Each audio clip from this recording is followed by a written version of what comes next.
Yo, what's going on, everybody on Twitch? Just getting myself set up. Oh, about to be an echo.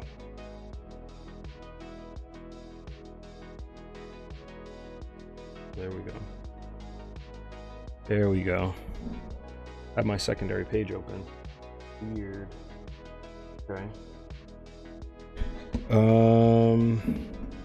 My setup's a little bit different because I started getting my TV to work. My mic's probably super loud, so bear with me. If it sounds a little distorted or a little weird, please let me know.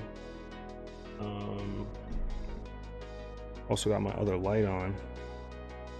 Let's see.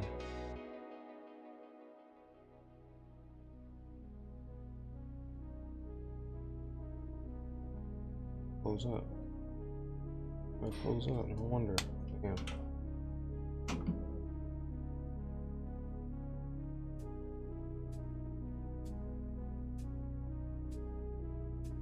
Here we go.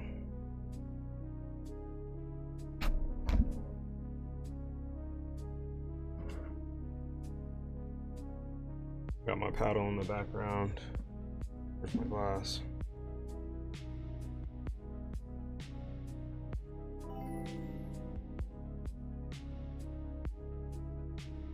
Najee, thanks for the follow.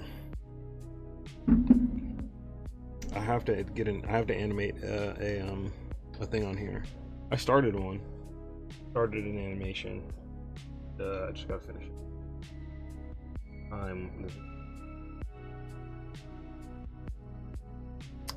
Now I need to see how I'm gonna set this up so everybody else can see this. Who on right now is watching The Witcher, which I feel like is my favorite show on Netflix right now.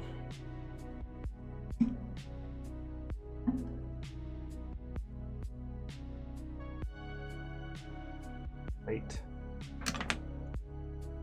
Belkers, what's up? I'm just getting this set up real.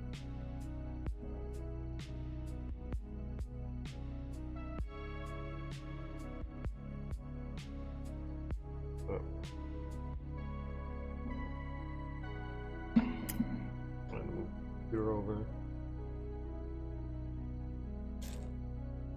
Oh, you know what? Also, my chat's not showing up on my screen anymore. I'm gonna have to do that as well. Well, I guess it doesn't matter. I don't look at my second screen for stuff like that. I actually have the full browser up, so which is awesome.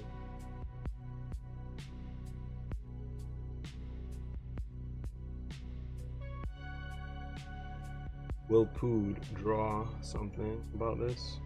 Are you saying will I draw something about it? No, I'm gonna work on some client sketches. You guys will see me do some client stuff from start to finish. Ninja Shadow, what is up? Shadow 2000. Don't need for the double high. Saw it.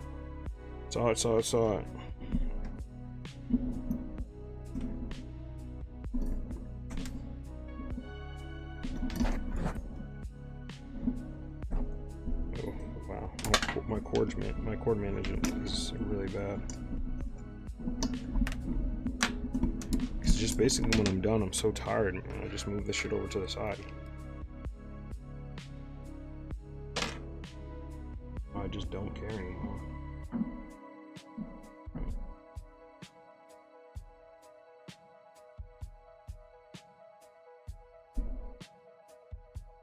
All right. Audio up.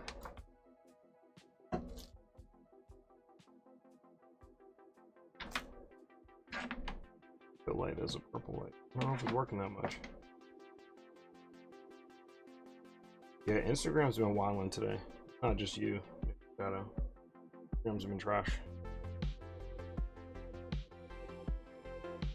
Someone sent me a message and said that Instagram is going to start to bring back what is it, like, was it sequential or whatever? Ninja Shadow, what's up? Thanks for the follow. What's it called? Either why do I have 2 follower alerts on here? Come on now.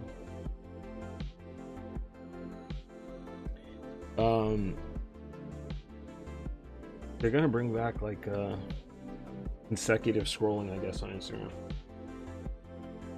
So if that's the case, I can just kind of post when I want to, keep it how I need to. Studying on how to do animation.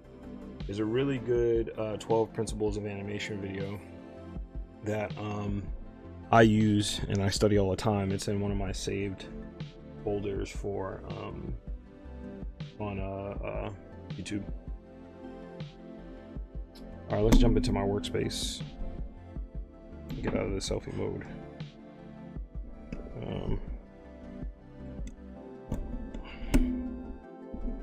Bro, I need a really good musical place, like royalty-free music that I can listen to and game to and stream to.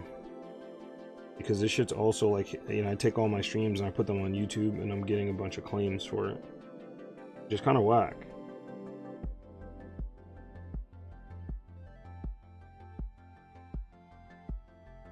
Also, I need some shit that's a little bit more upbeat. You know what I mean? It's gonna give me a lot more energy. Like icon, thank you. I appreciate that. What's his name? Something Wilmsford. Now I gotta look him up.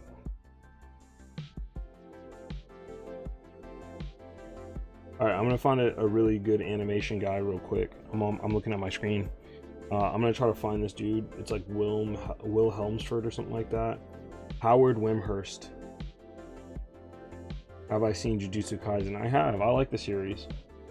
I'm not gonna read the manga because if I read the manga, I won't watch the anime anymore. So, but this dude Howard Wimshurst, he has a really I think he has 2 videos that are really good on fight animation. And then if you're on IG, you probably see like me looking at my list. But there's another dude. His name's Guzu. And he doesn't do tutorials, but like you can watch his shit in slow motion and you can learn a lot from what he's doing just on slow motion. Yo, I need some good royalty-free music that's not gonna put me to fucking sleep. Gonna get me excited.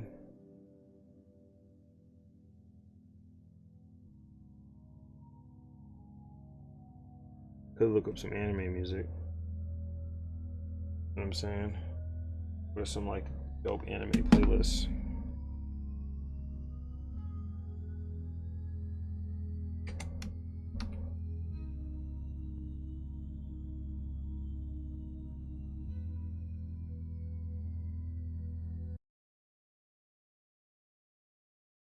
I don't really want to listen to openings. I want to listen to some shit that's really modified.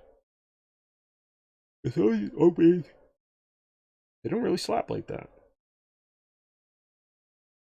If it's not Smile Bomb on repeat, is it really that fire? Songs I'm talking about.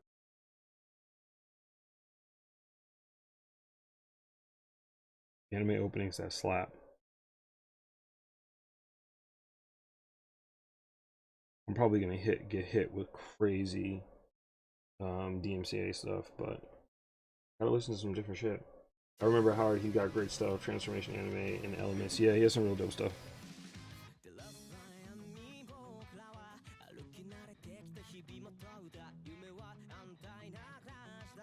I think these are just actual openings that are dope. Every time I watch this shit though, I wanna do storyboards for fight scenes. Like I don't want to sit there and animate out frame by frame, but I feel like if you storyboard, you can get a really great idea of it.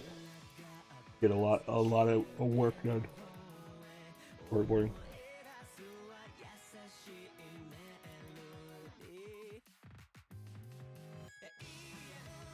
I can't listen to this either, man. I listen to my own music list.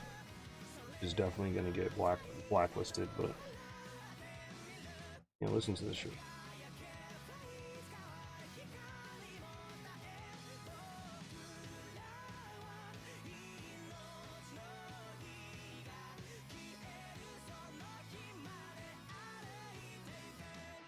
Yo, if you guys want to see what I'm drawing, hop over to Twitch. Better experience over there. You can actually hear some of the shit that I'm working on. You can hear the music while I'm working, I should say.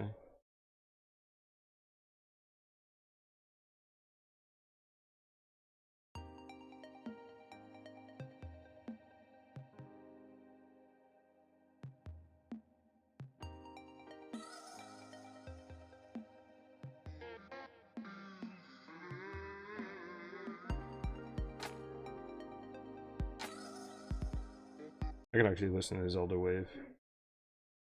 A lot of that shit is passable. Alright, this is client work. Let's get into it. You guys gonna be looking at it from a certain angle on IG. You guys on Twitch will be looking at it at a better angle.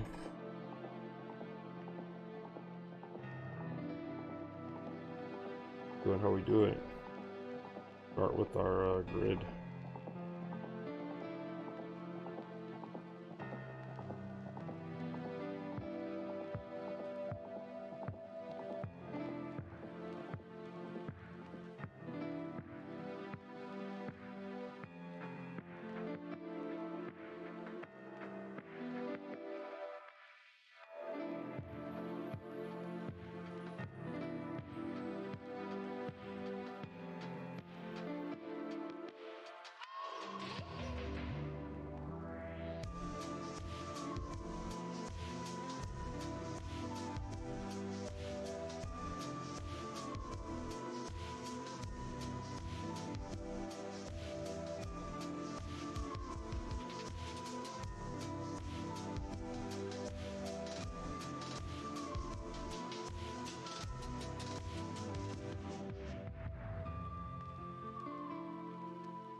Last post on IG, the opening was insane, pretty inspiring. Thank you, Naj. Zelda Wave is a classic. Yes, it is super dope. Yeah, there's something else I wanted to post too. This I was gonna do this. You guys will see it here first, but yeah, I was gonna post this, but I couldn't find the right way to post it. If you're following me on TikTok, I like started doing these little story time things where I'm doing like I'm using the narrator to voice out some of the writing that I'm doing. And admittedly, like, I'm enjoying it. You know, I think a lot of the times when I'm enjoying it. A lot of the times when I'm like writing and I put dialogue in there, I don't always feel the best about the dialogue because I don't know, I'm saying it in my head and I don't often say it out loud. And I was actually I watch a lot. I go to YouTube University a lot, and I was trying to figure out, I'm like, how can I make my dialogue feel more like real dialogue? And this guy who had written a bunch of books, sold a bunch of shit, has a YouTube channel, and he was like, yo, if you want to know if your dialogue is good, there's a couple things you want to do. One, like, if your character has a persona, like, give your characters a particular persona, right? Let's say your character's Clint Eastwood. If you assign your character a particular like persona, you start to speak in their language a little bit based off of the character that you assign to them, because you know that character, like Clint Eastwood, right? He's probably only going to say things a certain way. So with that being said, that kind of curtails you saying shit that is out of character. Then secondly, he was like, if you want to know if your dialogue works, say it out loud. Which I know a lot of people are not saying. I know people are not going through and they're fucking saying their dialogue out loud because it's just fucking weird. It's weird to even think about, to do. So, and I know because I'll say someone's dialogue and I'm like, that just sounds weird. Even if I don't know the character enough. It's like, is that person speak like a fucking human? You know what I mean? But the interesting thing is when I started doing the text to speech, and hearing the voices say my dialogue, I was like, whoa, this sounds like something a character would actually say. And I did that with the Oak Knight, and then I went and I did that with the Golden Shroud, where I just did a whole, like, the 3 or 4 images that are up there. The 4 of them? Yeah, there's about 4 images, and they all have their own particular dialogue. And I'm, writing the dialogue back and forth, and I'm like, wow, this sounds like a real conversation. But it also sounds like a real conversation between like someone who's afraid and then someone who has like a ton of power, like has a more a stronger power dynamic. So yeah, it was cool. So if you're not already, I don't know if I have the TikTok up, but I could post it if you guys want to see that the TikTok video. that has the dialogue. You can click through it and watch it. I don't think you need an account, but you know, check it out if you wanted to.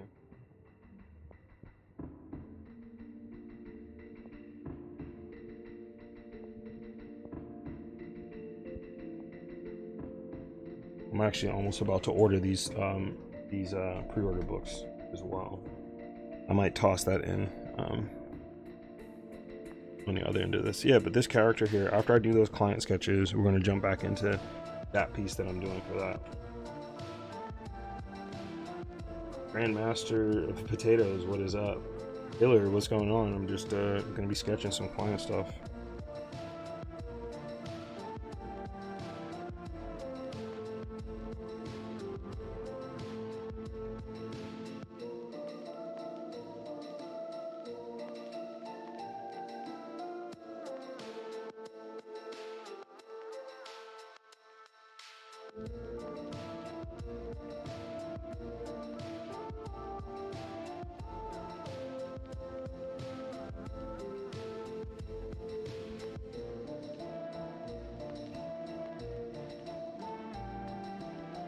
I'm actually going to be doing 2 different angles, and I like to give multiple options based off the narrative.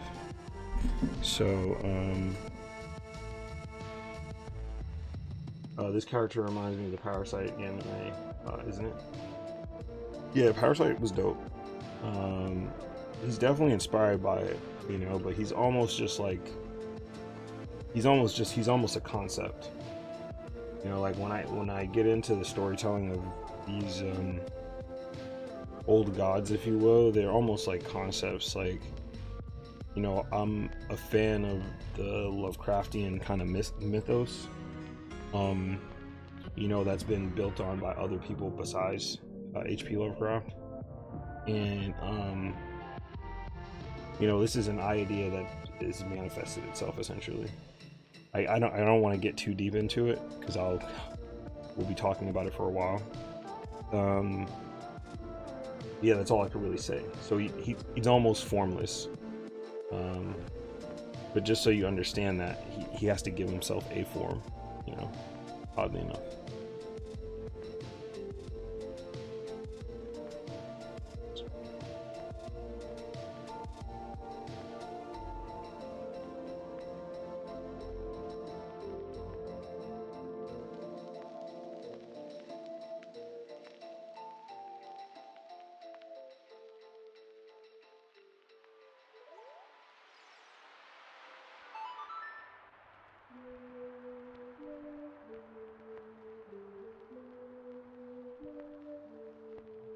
Pop Wiz going on. Thank you guys for joining, everybody who's hopping on at the moment. I'm working on some client work. Finally got a tripod. I also want to try this really sick concept that I saw. Really dope. This artist did like a this really cool thing to make a city. And I want to try that on stream. I'm probably gonna fail at it, but I think that's, you know, one of the more interesting things for you guys to see on stream. Honestly, like trying new shit and fail. Everybody just sees the things that work. They're like, oh, your lighting's crazy, or this and that works, and I'm like, a lot of experimenting and not working. But you know, that shit is so rarely seen.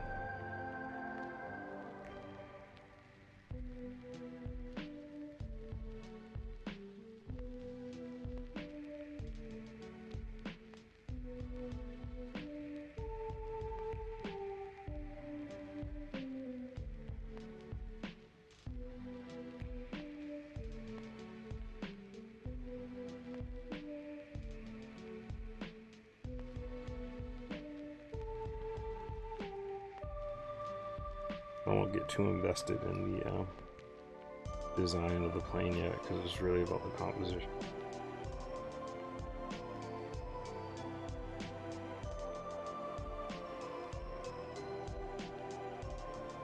I want to try the city thing. You guys want to bear with me as I do some experimentation. Kraken Hugger, Working on a lettering gig while watching you make art, feeding off your energy. Hell yeah, man. So as a letterer, what's some of the skills you want to keep in mind when you're lettering? I haven't gotten to that part in my YouTube University yet.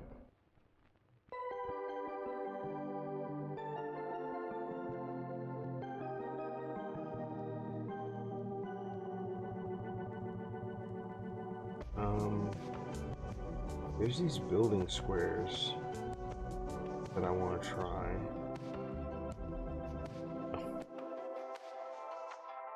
I have these one square brush. I don't think it's gonna work this time. Let me see if I can try this.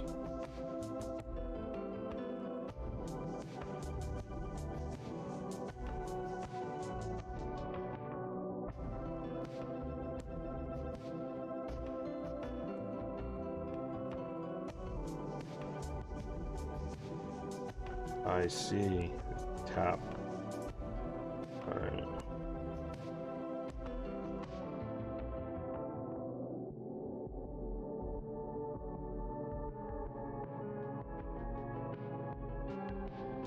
Alright, bear with me guys as I'm doing this.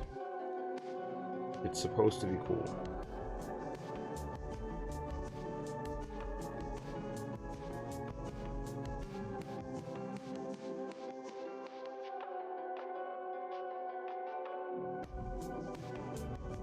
Could be other that shows back. Alright, so if I did this correctly, indiscriminately,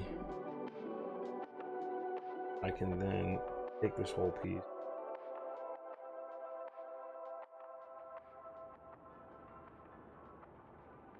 Let me see. Remembering that the art is a story and you want to cover up as little as possible. That's true. It's something you really got to like keep in mind. That's all. One of the problems is this is already at a slant, so I can't do this. Alright. I want to be able to make the slant myself as I'm doing the squares. Maybe I can make a spray brush, like a spray brush. Okay, let's try it. You guys wanna watch me make a spray brush?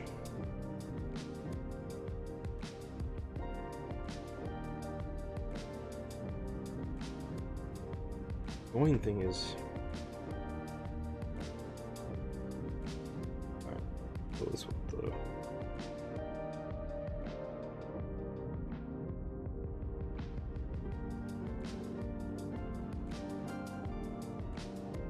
We're gonna take this, we're gonna register it as a. It's gonna work, or should I do it back? Let me make it a little bit more like a square. A little closer. Still a rectangle, but not as drastic.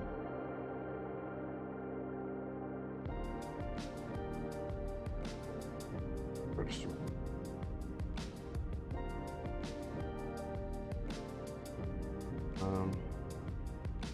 Filing, use for texture, brush tip. All materials, download, specify layer palette, in layer palette,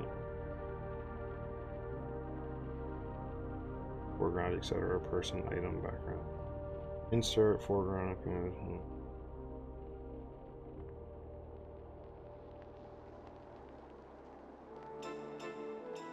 just after pacing.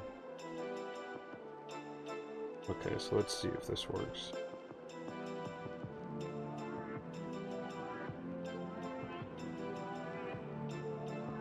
Always change it afterward. As letters, it's really get lost in. Sometimes less is more. But what about like onomatopoeic sounds? You know, like crashing or smashing, stuff like that. Like where do you sit? You know, with that essentially. Alright, creative materials. Image.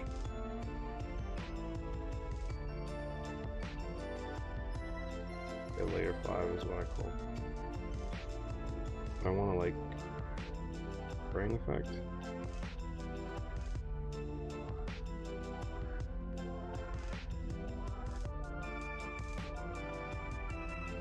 Okay. Bear with me, y'all. If it goes too large, now it's become a fucking line. Okay, hold on. Oh. Restore default settings.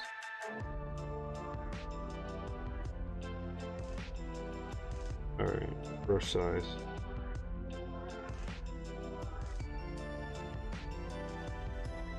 Why is this shit?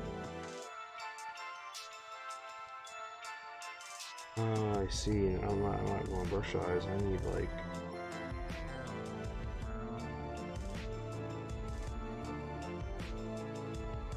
Okay, this is kind of less is more. Spraying effect. Particle size I want larger. First tip. Image material. Image 5 is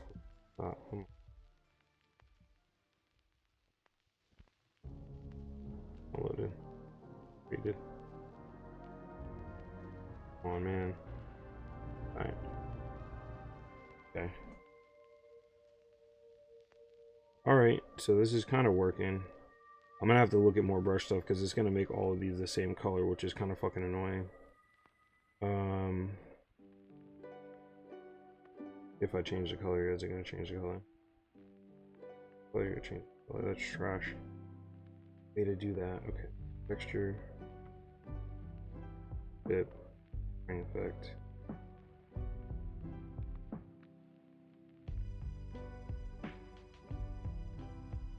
Pink. I do color mixing. It'll do partially a blue, but not everything I needed to do.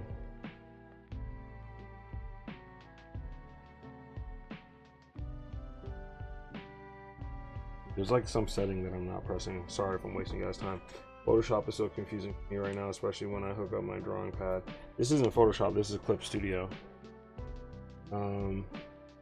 It depends. Like right now, I let it a bang, but I realized if you wanted it to be big and drawn, it would draw too much attention to itself, might take away from the art. Oh, to give it no fill, the thickness outline, so you can see the art behind the letters. That's pretty dope. Y'all on fire. What's crack-a-lackin'? Thanks for hopping in. Do I draw my sleep? I do, actually. I dream about it. Dream about my arts.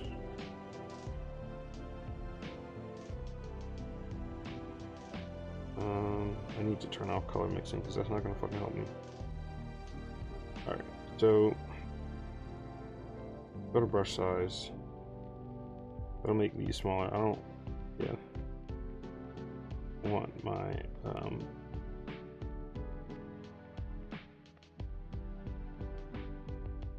alright, here we go. So now I'm gonna fucking try this again. Alright, the only problem is it's only gonna go in black now, which is kind of annoying. Alright, particle size, I'm gonna put particle sizes up.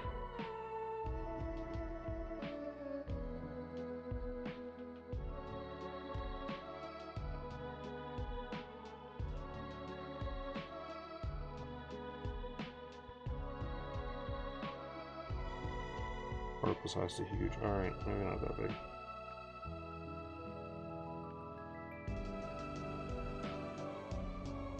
Some big ones here.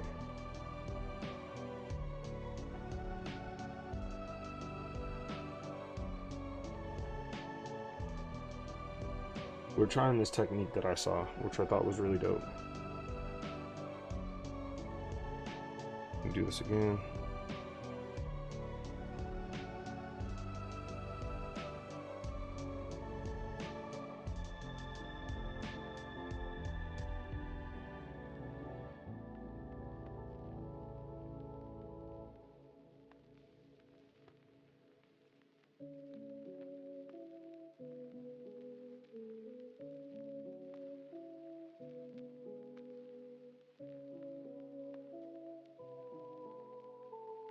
Alright, let's see.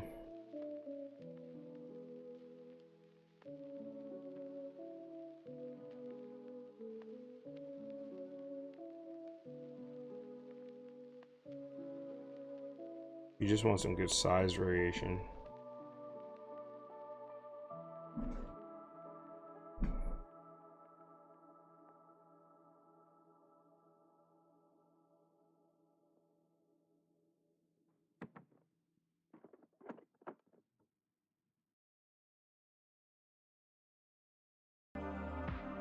Alright, we're just gonna take this, flip this shit over. What if we did this?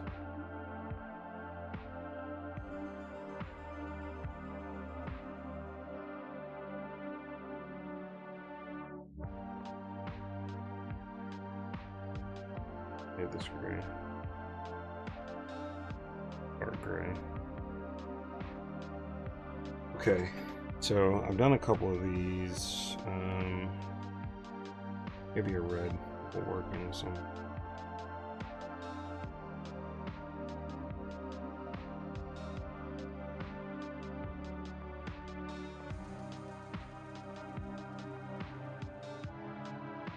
And we're just gonna hit this, this.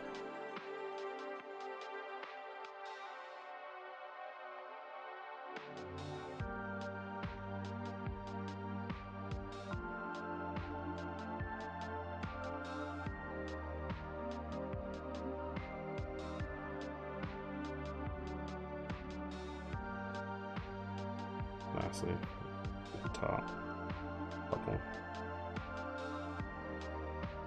Add in some face here. Alright.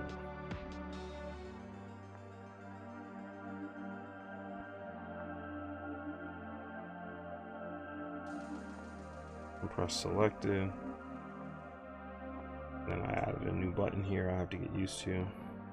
Cancel. I wanted to line up with my perspective.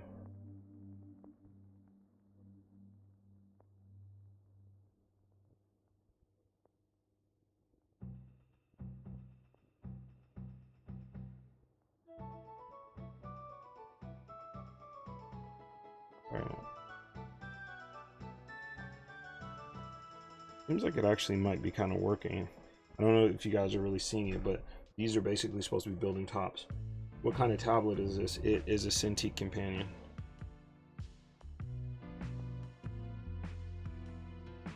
Right.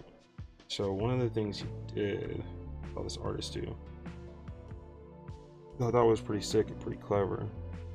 I probably should be doing some shit where I'm like following some line like this, yeah. Probably should be like out here or some shit. Really. Because right now these aren't really going toward this perspective. Okay, I have an idea how to make this shit dope. Is this client work? Is client work, and I'm experimenting with the client work essentially.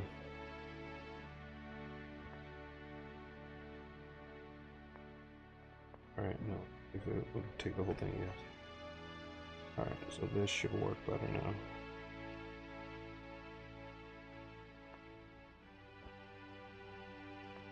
I'm gonna do some client work after I get. I'm gonna do some personal work after I get through this client work.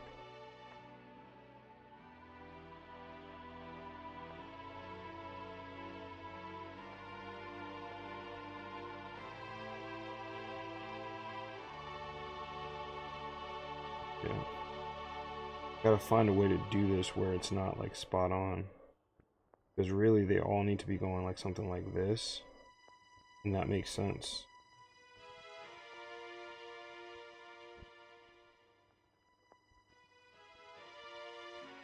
I need to figure out how to do this and make this portion of it a better experience. Because I love how this person did this. I'm gonna do a bunch of these. Okay, that makes sense. Duplicate it. Yeah, that I can do it that way. All right, this is gonna be an easier way of doing these building tops. I'm just practicing and trying to find my technique of doing this. Pop this down here. These are gonna have to go here.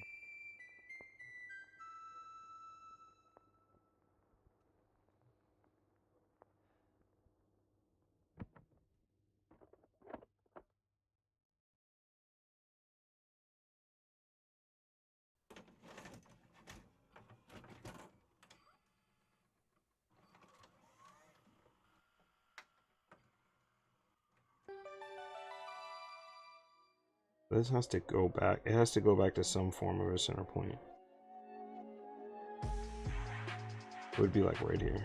Oh man, it's starting to make a little bit more sense now. Because I can't go all the way back here. Okay, I got it. It makes sense. Oh, that's perfect. Okay, so I get it. I get what I have to do.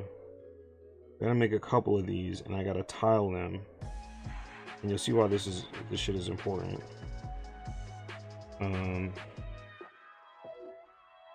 Yeah, because the way they did it spot on, which is like fine. This person's a master at this. But I always like to do these like these cinematic angles with these two different things, different vertices. It's harder to make those things feel like actual buildings, but if I pick up where these left off by duplicating them, actually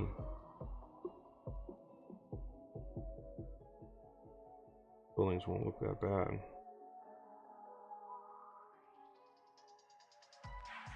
And I can literally do this.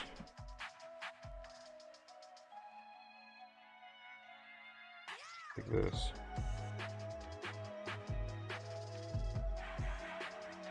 And pull this in here. I promise you guys, this is gonna make a lot more sense once I get these lined up. These are like rooftops, basically.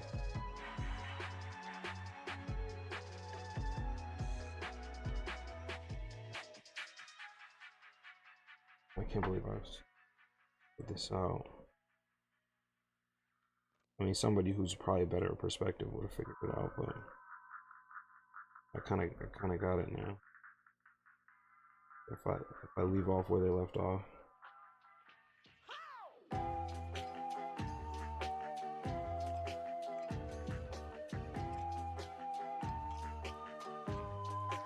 Half measures though. Can't be the whole way. It makes sense.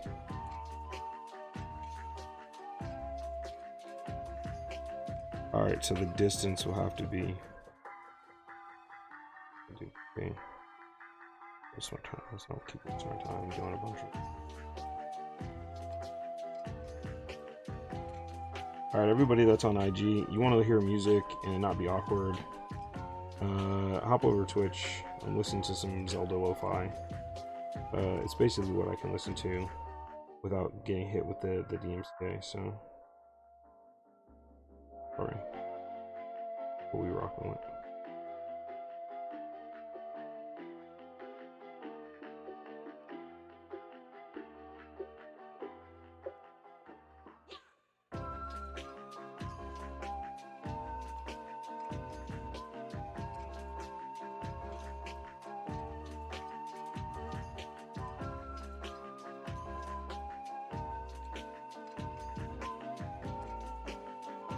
Yeah, so if you hit one of these on one of those lines,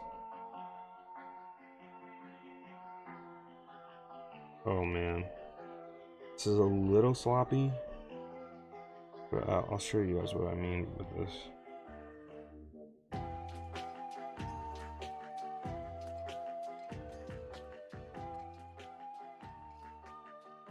Then he went through and he basically was like, all right, boom, let me do some shit like this.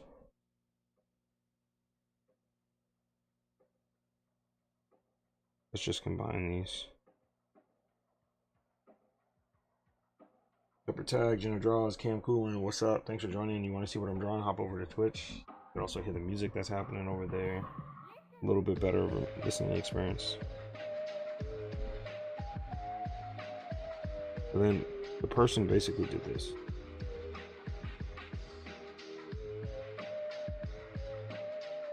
It went through and was just kind of adding these moments here.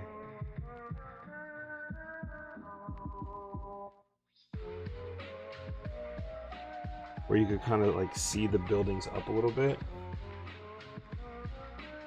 Now, I probably could have done a better job with, for example, like, no, it's okay, let's do it here.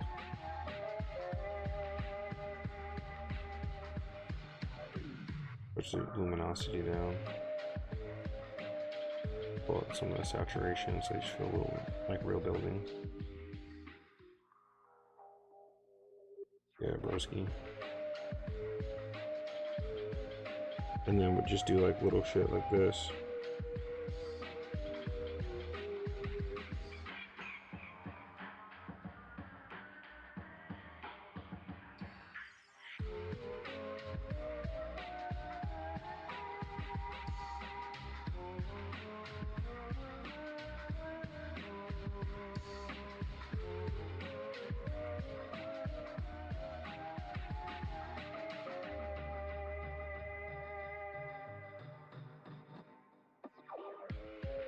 Tokyo, what's going on?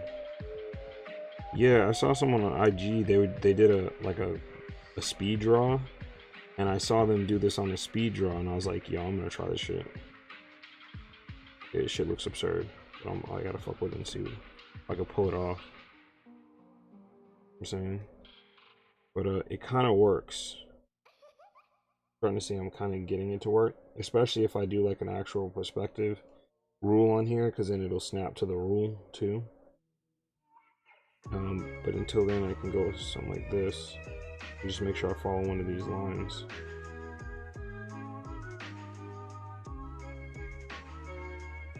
Yeah, then it looks like it's a little building.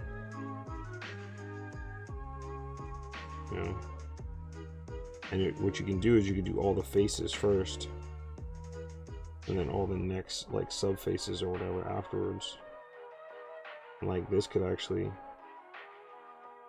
be a face here, and then you're just using that top.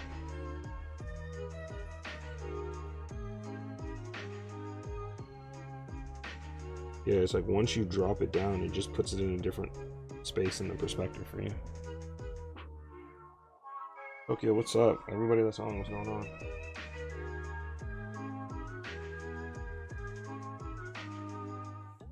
And the further back you go and the higher you go, you could probably do some shit right here.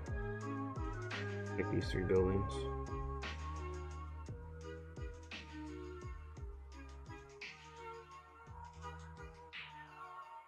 And then I would actually do a line that would go a certain angle.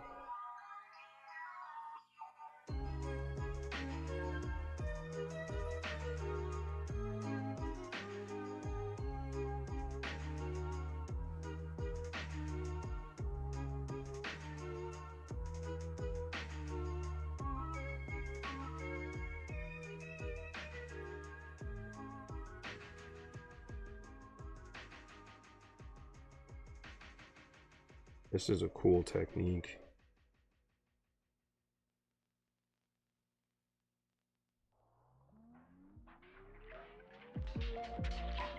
And I just, you could do something like that, use some atmospheric distortion. And then I have another brush that does like these lights, kind of.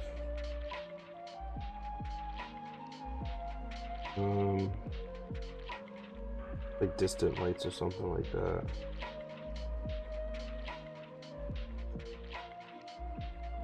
City noise. It's for shit like in the background.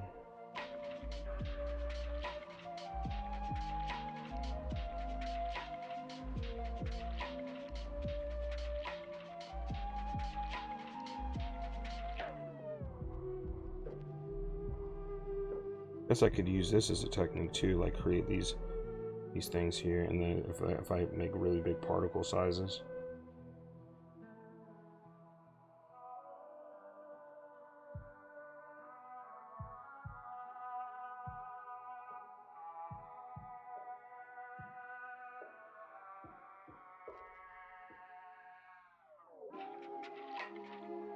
guess I could do that too.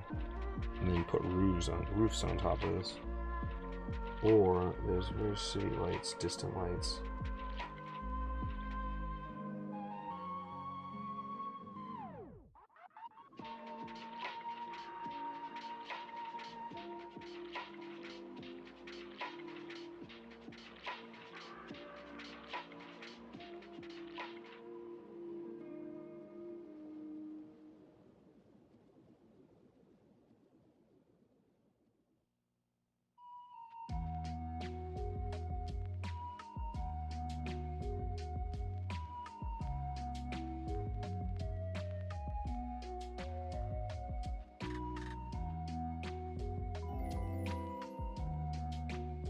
What's up, Optic Variant? Thank you for the follow.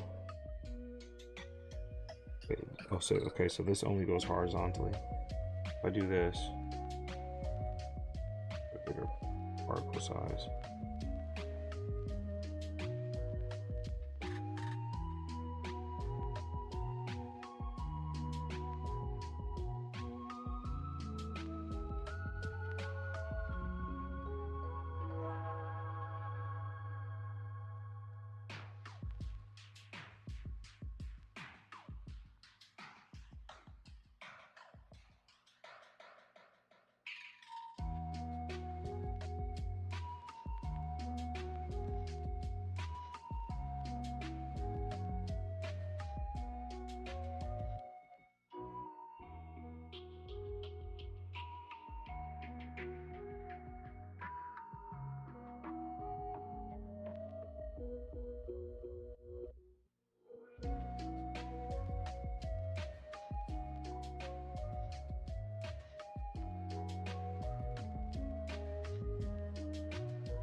This isn't bad. First time chatters, a lot of first time chatters today. Thank you guys for hopping in, speaking up. That shit helps the stream, helps the dream.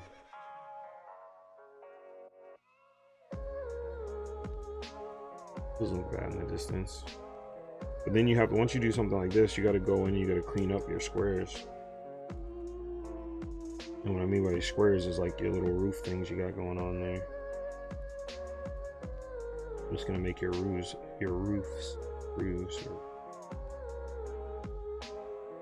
feel a lot better.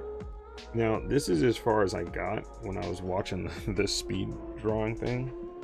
I think it's a really cool technique of doing homes, you know what I mean? I can definitely see myself doing a lot more of it this way. Especially as I have some other projects that are kind of like coming to fruition, you know. And then the other part is actually being able to do it on an angle. Like making sure that those parts is huge.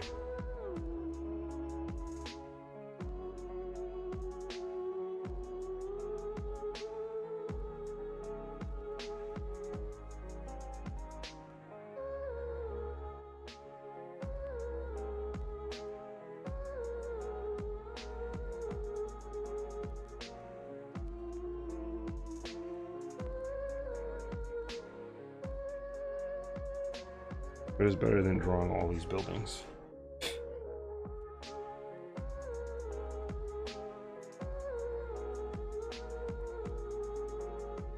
You know, this person's supposed to be holding up a plane. Now what I would probably do is like, that's just to make it go in the distance. But I would probably get busy with some shit that's like further up. Closer to. So now we're gonna like get like a building that is, I don't know, probably right here.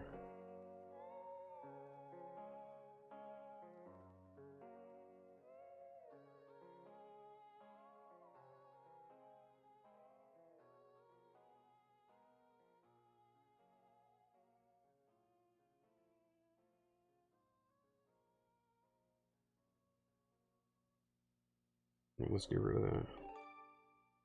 Get like a building that's like right here, that's huge.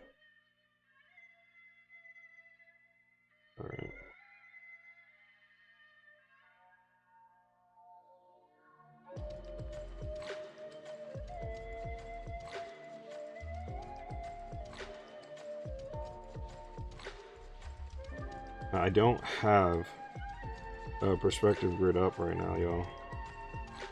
So, you know, I would be crucifying myself, but what I'm trying to do is make sure, even if I do like some buildings that are in the foreground, that they're all like go to one vertice on, you know, the line here.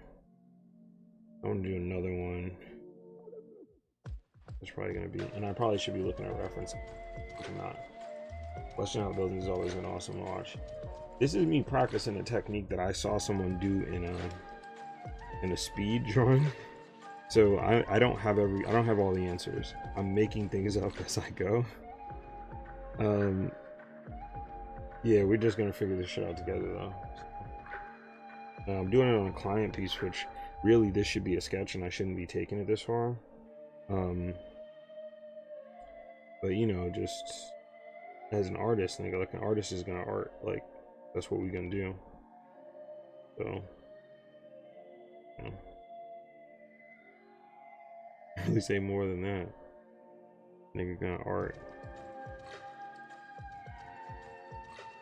and then okay, what part of the vertex is over here? Like that.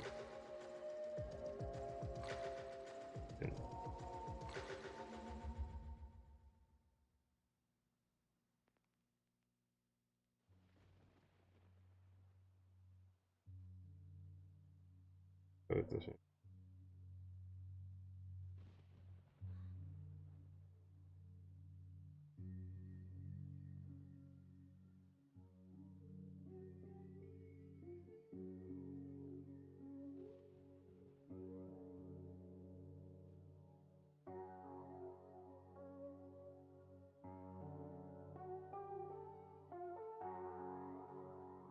Yeah, so something like that foreground is gonna cut out a lot of these things here. I might even put some shit that's like right here. Let's point the thing right there.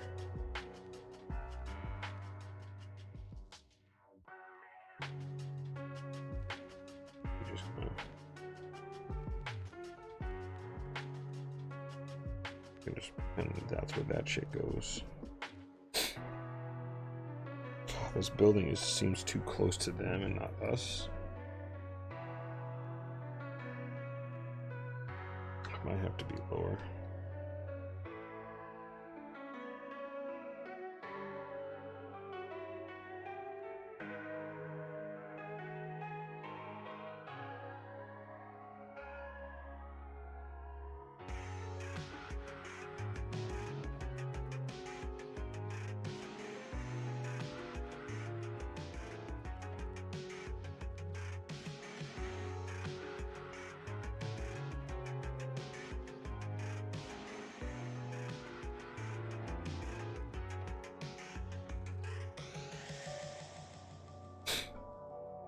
Alright, so let's say it's like this.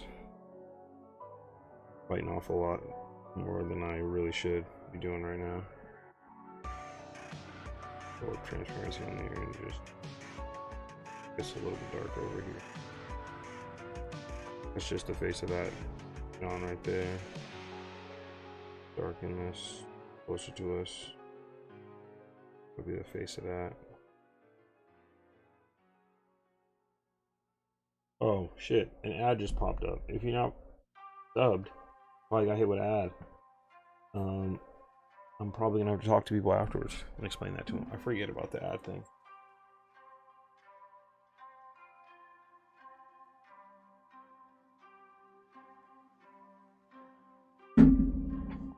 I like this. I like this technique. So we'll see how the rest of it goes.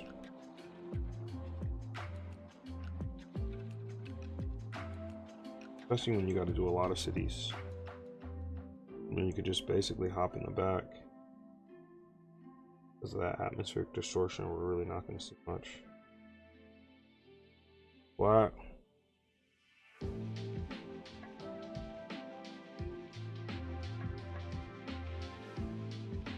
Well, you know what? You got a brush for that.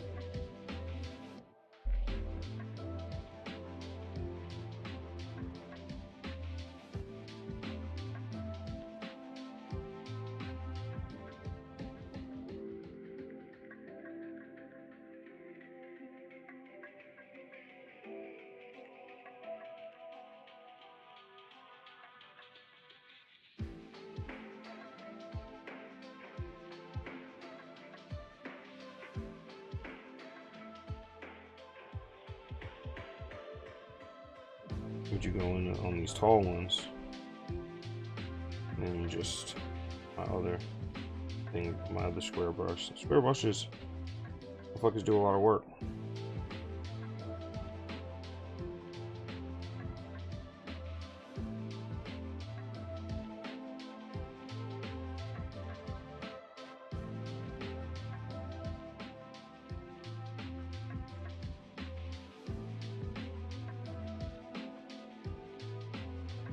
And you go and you fuck with the significant size ones just a little bit.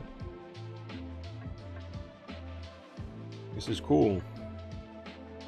You know, gotta ask what's my longest or funniest.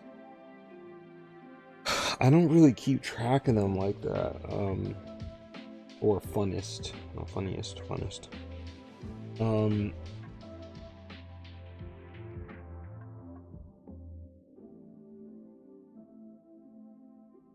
We draw in the city, we working on some client stuff. I'm supposed to be doing a sketch, Devin. But you know, that's where we're at. My longest piece. Some of my longest pieces are the ones where I'm digitally painting and not doing like the cell shading, but I don't do that very often. All my backgrounds are painted digitally, like I do like a lot of texture and everything else like that. But a lot of my people renders tend to be like, you know, cell shading.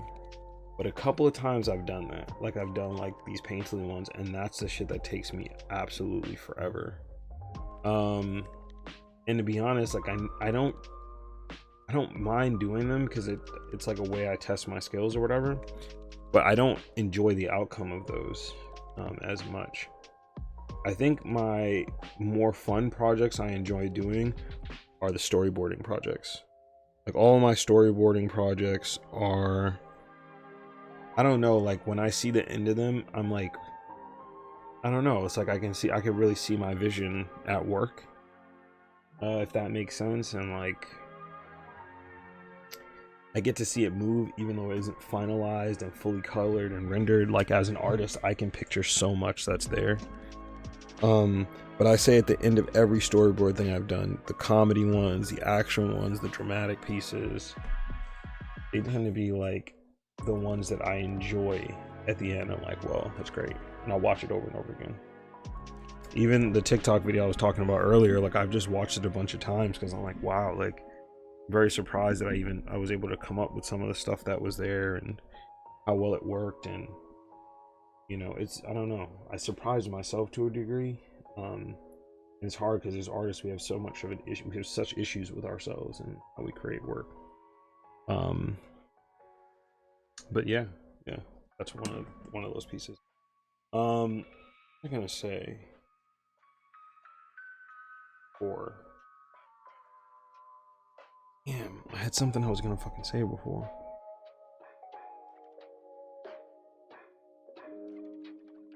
I forget. This is just one sketch though, and I went too far with the buildings.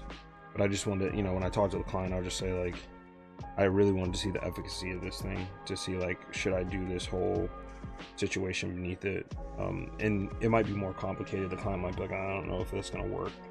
You need to be holding up a plane doing something else. So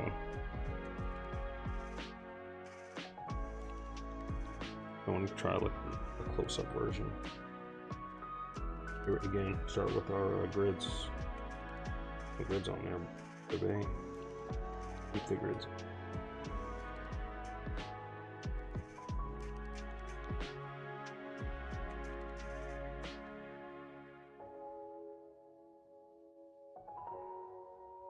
Up here, where that would be. And low. All right. I wouldn't say that that's low, but it's low. I struggle with not finishing concepts. I don't know my work is good. I don't know my work is good, but sometimes I get too lazy to follow through. The grind is too fun not to draw. Yeah, I mean, you know, it's hard because I set up a system to finish work. So I can't really determine you know, actually no, like I tend to bring things to completion. You know, I heard this quote a long time ago that was just about like this this fear of like success, and it just kind of, it really stuck with me because I do feel like sometimes people are really, they're afraid of what they are afraid to see, in some ways, because that means more work, that means more this, that means they have like now something that they have to hold themselves to. My cousin is like a really talented artist and musician, and I've seen him do comedy, acting. Like he's definitely a polymath when it comes to the arts, but he has a hard time finishing things. Um, and a part of it is like is for him, it's his perfectionist nature. Or just like doing something and then wanting to perfect it. But for me, it's like that movie with the little girl who like hates the robots, and put this on Netflix. And one of the dudes says perfect is the enemy of good. And you know, I find that I see a lot of good projects come out and they're killed by this idea of like, I have to make it perfect. Yeah, I don't generally, that's not my focus, is on making things perfect. I know LaShawn Thomas is like probably not necessarily the best role model when it comes to this, after, you know, Cannon Busters did not follow up on all of their Kickstarter shit. But you know, fortune favors the person that gets shit done, really. And so, you know, I hear a lot of people like, yo, that was my idea, I had this idea like a long time ago. And I'm like, it doesn't matter, you never executed on it. But even if you had this fucking really awesome idea, you didn't execute on it, someone else had to do it. And like, that's really half the battle, dog. Like, being the first to some shit, really trying to make it happen and do it, is like one of the hardest things, because you know, you take on a lot of the aspects of if it's gonna fail or not.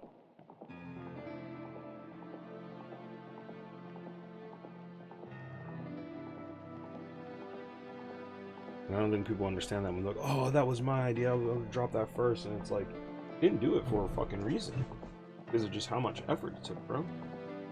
Like, I know you're about diversity. I think you a lot more success if you created white folks, more like draw white people, do white missions more, draw Batman, Superman, Goku, etc., draw Final Fantasy. Yeah, I mean, look, so let me go back to the part. This, it's not just about diversity for me. Um, it's about drawing my life experiences and experience roughly look over. It happens to be diverse because, you know, the lack of anybody else allowed to do it and being able to do it. I don't balance the scales by doing half and half. Granted, you know, white people come to me, they ask me for commissions all the time, and they get commissions. But my page is used as a safe space for people of color and highlighting those people of color. So I tend to post those. Yeah, but I've done, you know, I've done artwork for white people.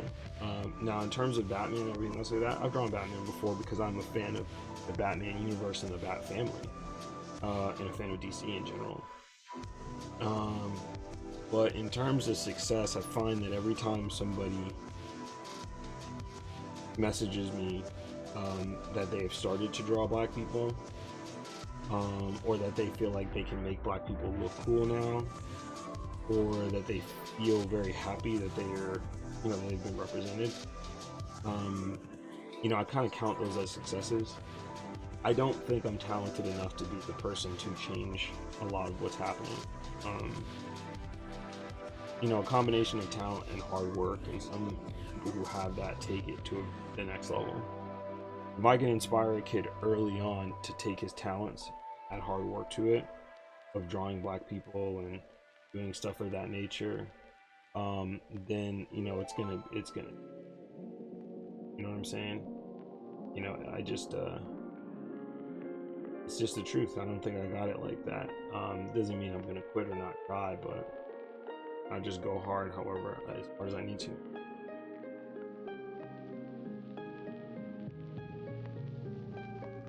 Oh, somebody wants to join this person also. Oh, I thought this person was requesting, had a question. If this person gets back on, I don't know if they're on. But yeah, I mean, and then the whole thing with Goku, like, I'm kind of over Dragon Ball. It's great.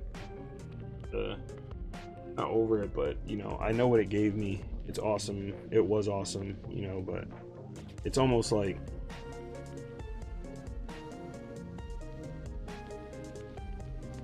I don't know, the first thing is not always generally your best thing, but you can put respect to it, having to be a part of it.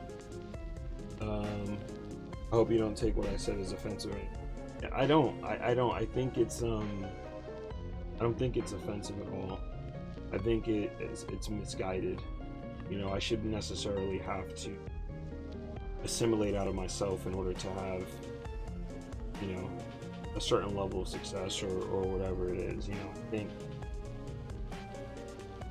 look, I'm not going to be true to myself to the point where it makes me destitute. You know what I'm saying? It doesn't make sense, but I don't think I'm catering. I think I'm catering still to the lowest common denominator, if you will, of people who do want to see a lot of black people and stuff.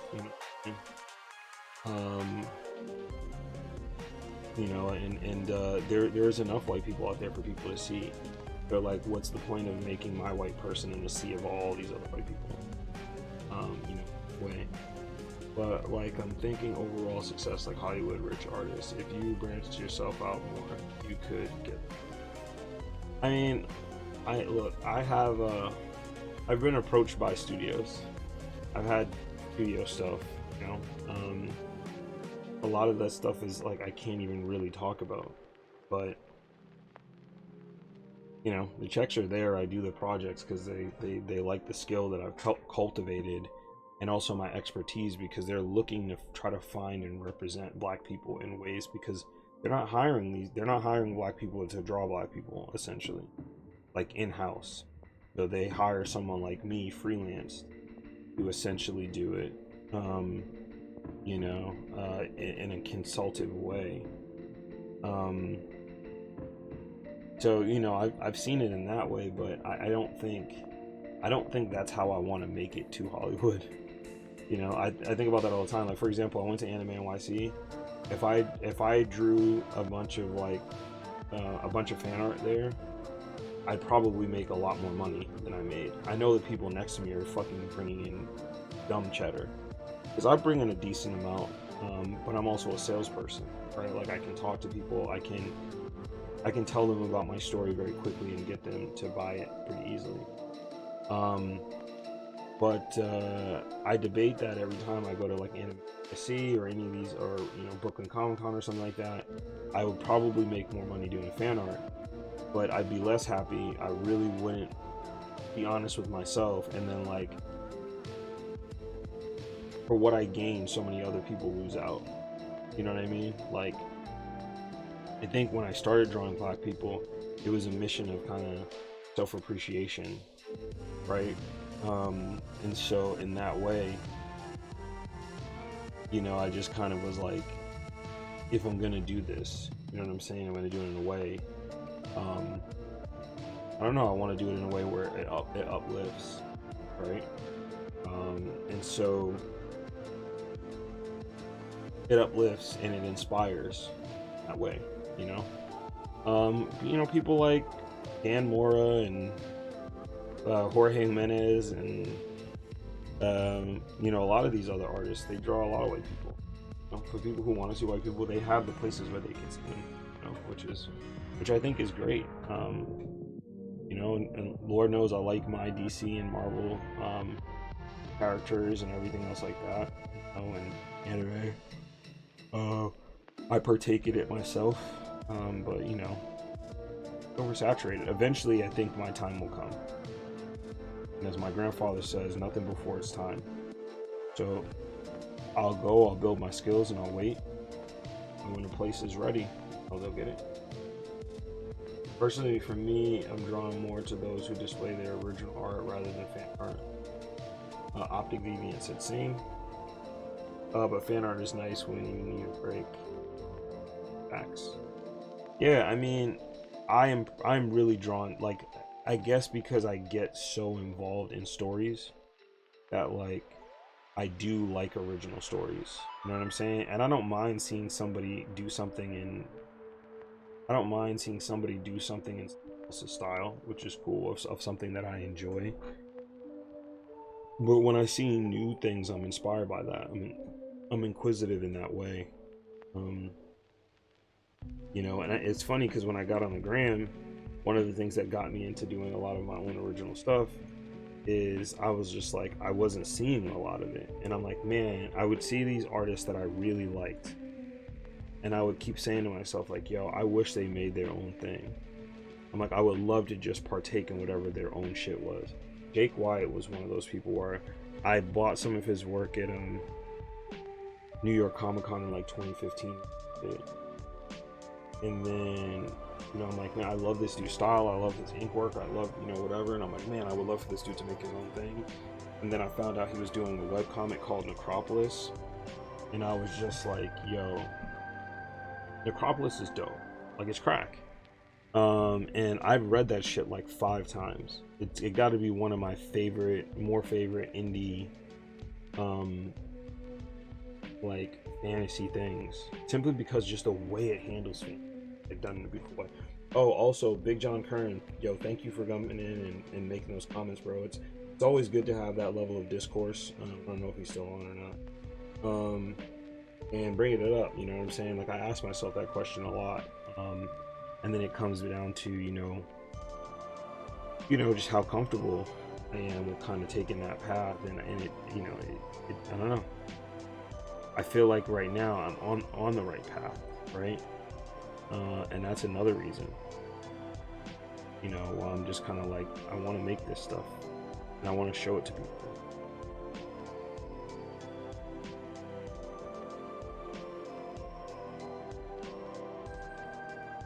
But thanks for adding that in, John. As I was saying before, thanks for adding it in a respectful way. Some people come on here out of pocket and they're like, yo, you should do this and you should be doing that and you got to be doing this if you want to make this thing happen. And I'm like, bro, don't tell me what I should be doing, especially if you're not doing anything. So I appreciate how you came into the chat with some respect. What do I think of outer space in general? I always wonder what past our solar system. I don't know. I have existential fear of outer space, so I'm sure there's a ton of stuff out there. I think it'd be interesting and great if we found something. I think it's that. I think one of the reasons why I like the Marvel universe in a way is that I feel like they handle outer space really well, whereas DC does not have a real, in my opinion, I don't know. Hold on, go back. Because DC people are gonna know, like, nigga, DC has an outer space with the Green Lantern Corps. But I don't find that it's as compelling for me as how Marvel has handled their DC. It says Marvel has handled their outer space experience. You know what I'm saying? Like, I love the Shi'ar Empire. Guardians of the Galaxy is always doing something very interesting.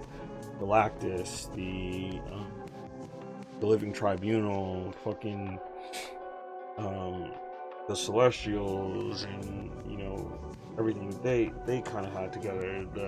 There's just so much shit that they've developed in outer space, between Fantastic Four, the X-Men, because I guess I said I brought up the Shi'ar Empire, which is like pretty big, and the Phoenix, the personification of life, essentially.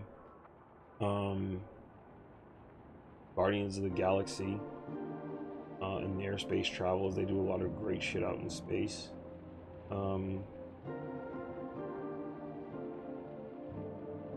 brought the Celestials and how they see stuff like that.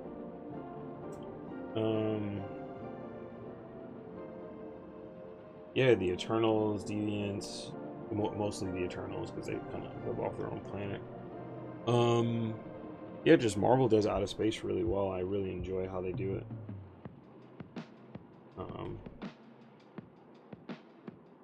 Someone's pulling something like this. I'm pulling this table. That's probably be up. Arms are out. Body could be down. A little bit further down.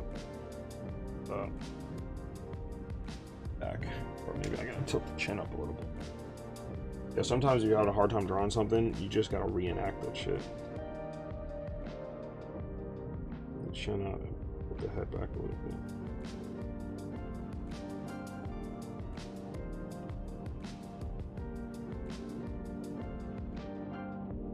Some lines going through. That looks way better. Now it looks like she's struggling. They're not gonna get much of her face. More about the acting and the sequence that's happening. Right? And if that's all following the angles, might get something that's really dope there.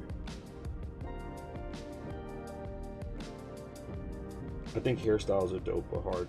Yeah. Hairstyles are really hard to do. I feel like they can be tedious. If you're doing something like a comic or a cartoon, you have to be really careful because you have to repeat it thousands of times. That is not exaggeration. Thousands of times. I should do a space themed concept for a video game one day if I have the time. Yeah. There's a lot of stuff that, you know, fire that too. A lot of animes, a lot of different projects. I'm gonna just duplicate this. I'm gonna start playing variation. This one.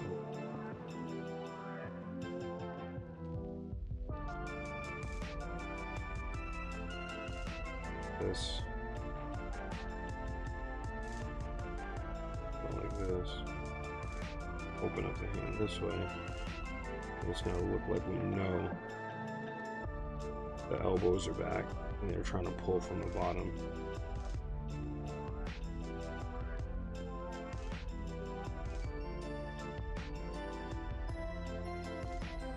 We put a thumb up here, thumb up here.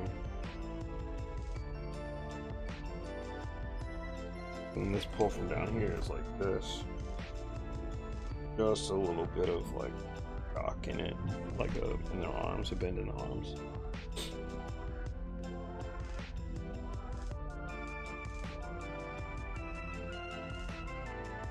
Closer to me. And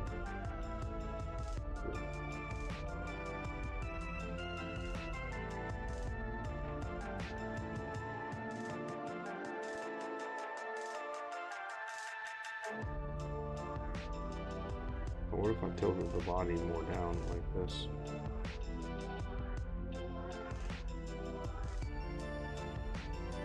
What about doing something crazy like putting the hand here? There's no point in that. You don't need a pressure leg. Sorry, put my leg there.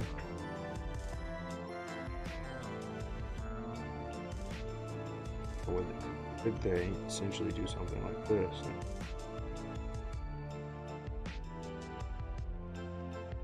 One leg back into space. Pulling. That or this.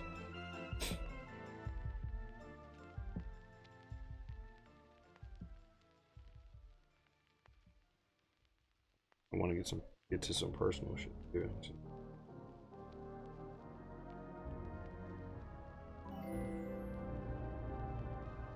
Oh, why bang D? Thanks for the follow. Why being? How about I call you DVD? DVD, thanks for the follow. Did it. Alright. Had a tiring day. I'm trying. Alright, gonna thumbs out, hands here. And I'm gonna move this up. Thumbs out.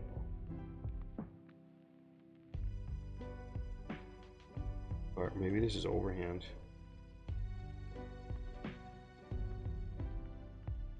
Overhand like this.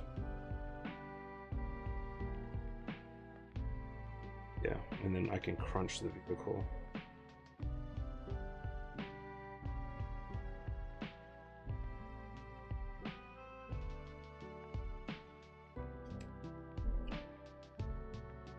Hey, thank you. I appreciate you coming through.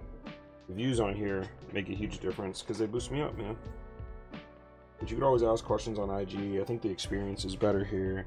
The only thing is I have not found good royalty-free music yet. Because the music industry is just really trash with the whole music shit, to be honest. Because I feel like if I had the right music, I would definitely, my energy would be different. We'll be talking about cooler, fun shit. If I talk about some fun things, but I really just be relying on y'all, man, to ask the right questions. If I'm being truthful. Like John Kern asked me, you know, he was like, yo, if you drew more white people, you'd have more industry success. Like, he's right, but I don't know. It gotta be more than that. People that want to see something different. No.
The story concept I'm working on. Half demon, half human gets a job as a bodyguard or strip club millionaire in the underworld setting of Chicago. Okay, that sounds interesting. What's your half demon, half human strip club bodyguard's motivation? Like, what are they trying to do? They were trying to come full human, full demon, get a lap dance by the best stripper in the strip club.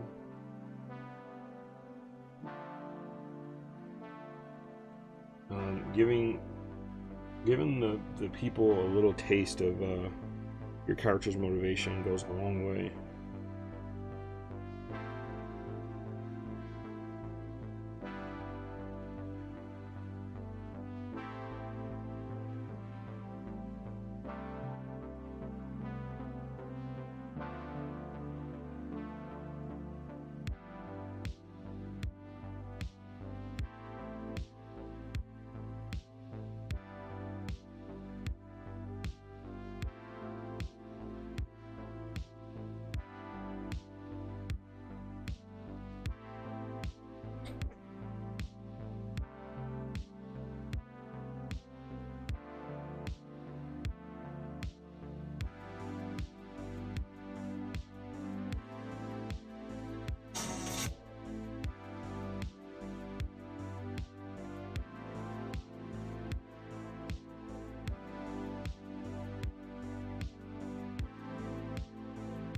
Alright, let's see my email.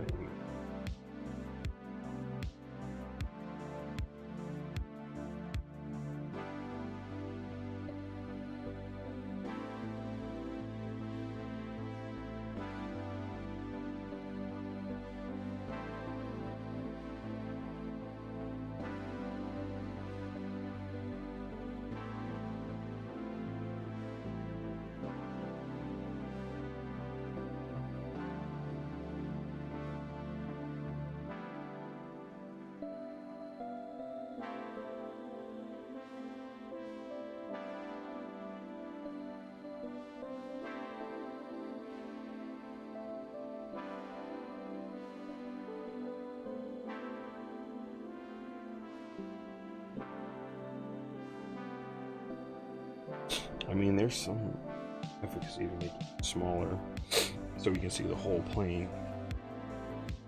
So that's what I'm gonna do.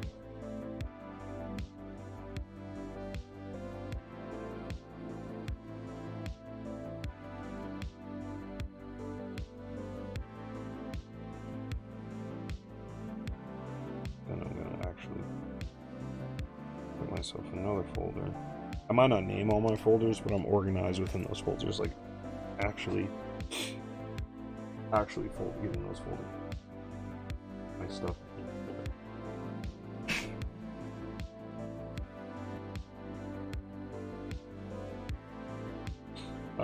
He wants to make it rich, as the best out there. After doing some military in the past. Life after tour, this shit.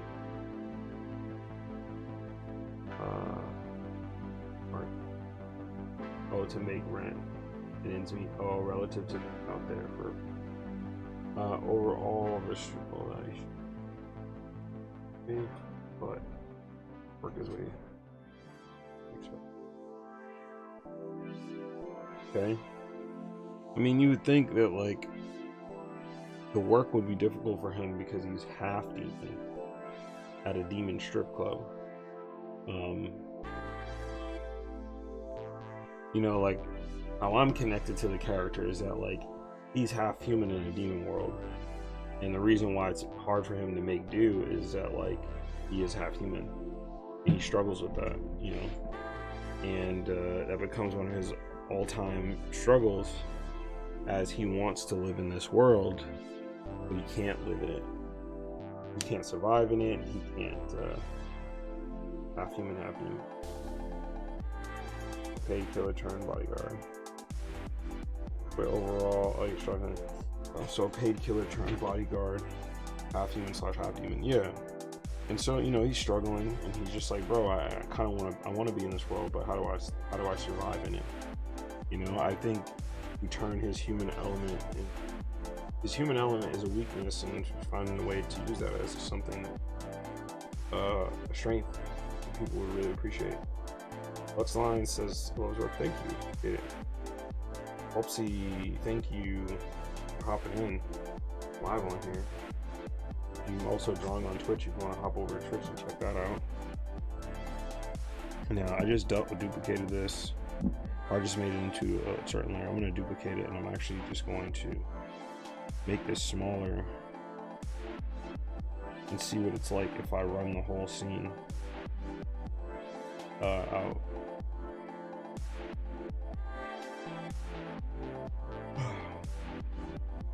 Tired. Fucking long day.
Making this cut across the screen too is interesting.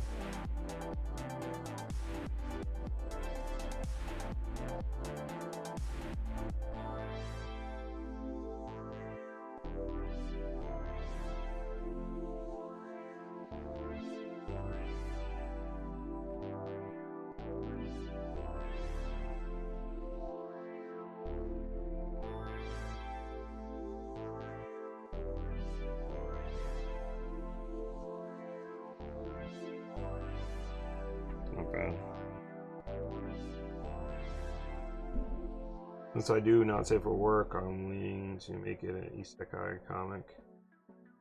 Okay, cool. If you're gonna drop it, what like thing would you drop it on?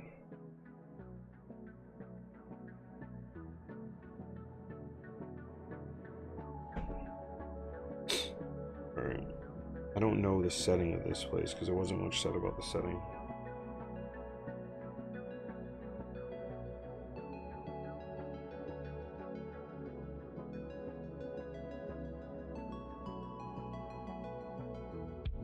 I have these ideas of like having this person like kind of holding it against the building that's already been crashed into, but you gotta be very careful with planes and building crashing and shit.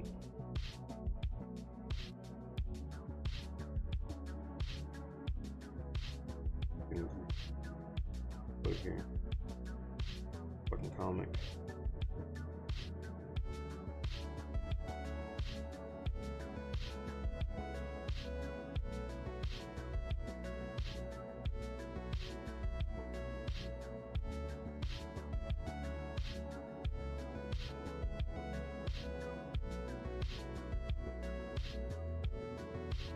See if I can do that same technique again.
I really need like a gray roof variant. Well, let's go back to the top. Maybe the other gray.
I got the story in my head, just the hard part is building the comic.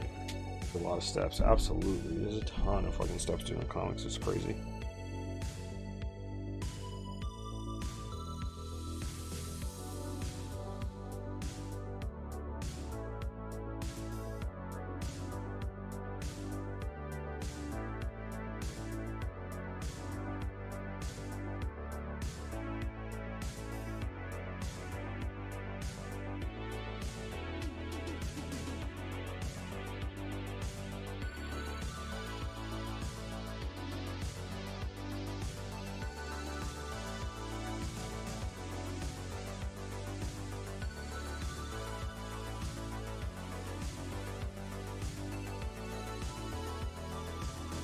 Here, I make a bunch of these.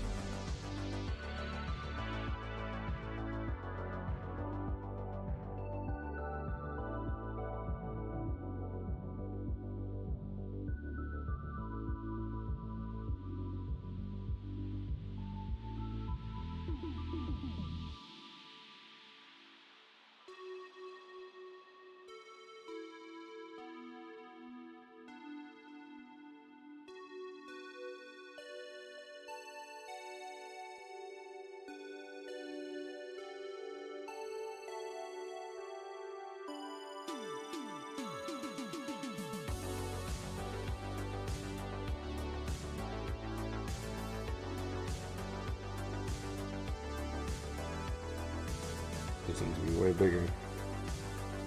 I don't want to be like, I don't want to have mad buildings I gotta fill in.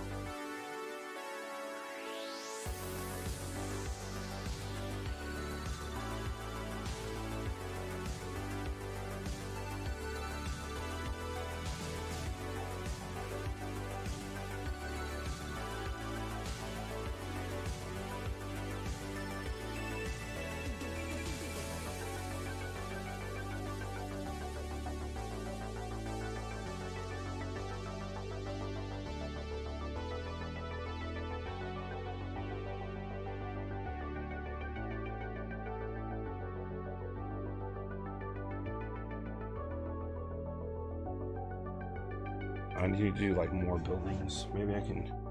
You know what?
Vibe and love the stream. Thank you.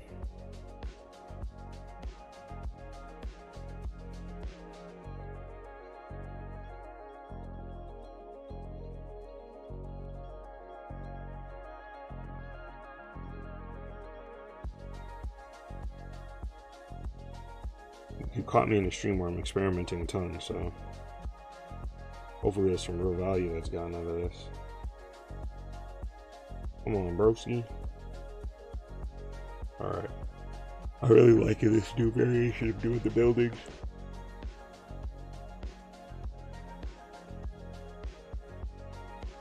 I won on stream earlier today, but like I said, I got thrown off.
doing all this, but all this shit's probably gonna be covered.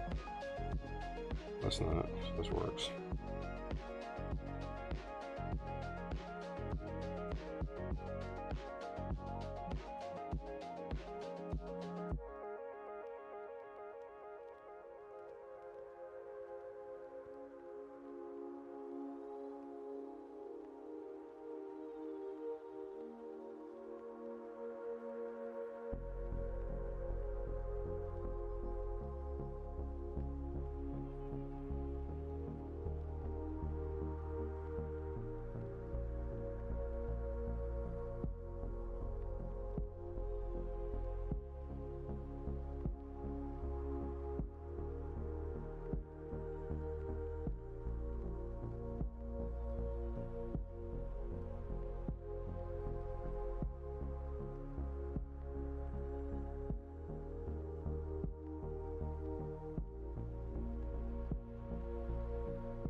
That's not a bad technique, man. That little fucking squares technique. Good stream tonight. Thank you, Gerald. Appreciate it, man. I'm just taking it easy. I'm actually really tired. I'm trying to stay up. I feel like I'm about ready to fall on my fucking feet.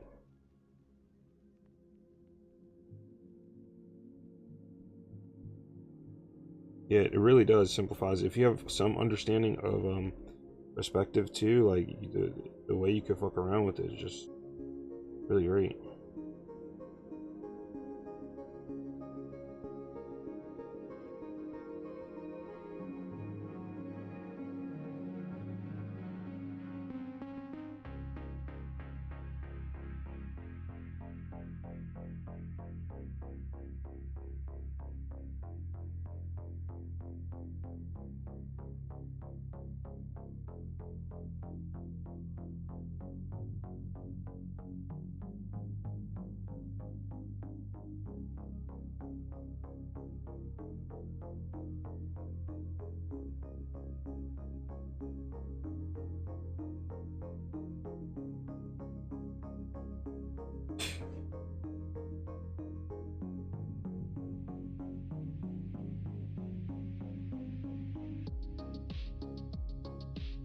Definitely a simplified, easier approach.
Thank you.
Doing these moments to really frame this character trying to pull this plane.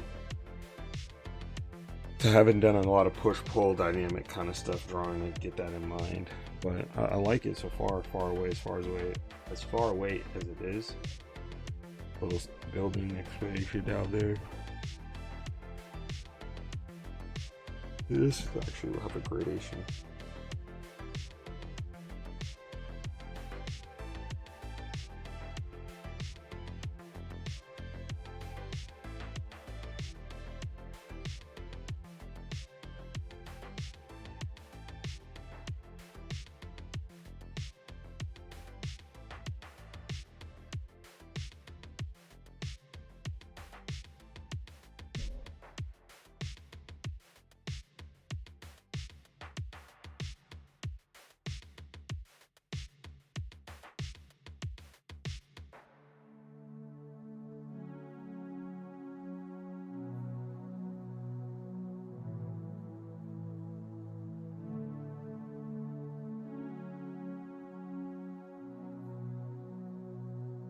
Decent. This is a decent sketch. I'll live with it. Let's see. Stream tonight. Simplifies it. Also, if you're tired, yeah, I feel you on that. I do. The thing is, like, I'm compelled to work on my own personal stuff after these two sketches. I think I brought on pretty far along, and I'll show you guys. This looks awesome. Thank you. I appreciate that.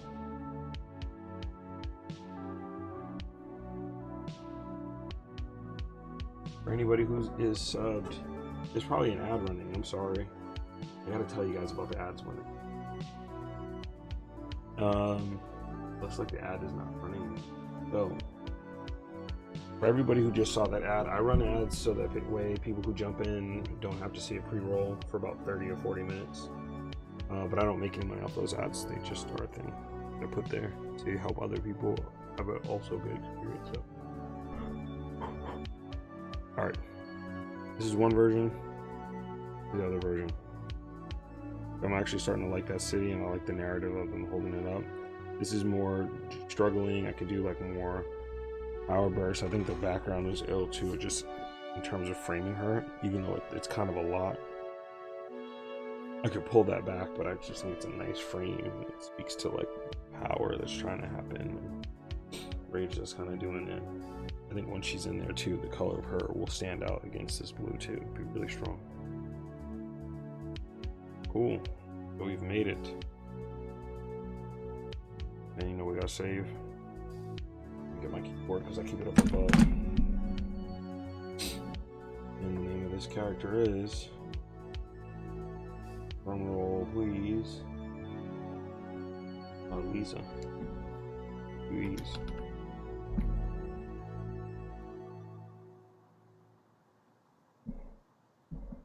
Back up.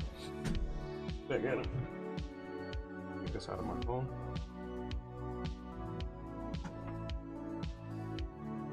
What's wrong? Our computer.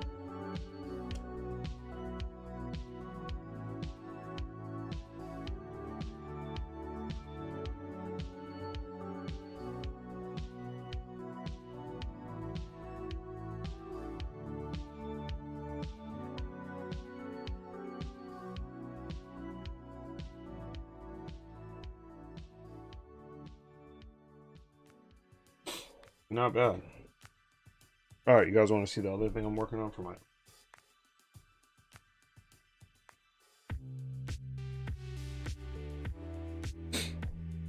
So this is gonna be one shot, one scene.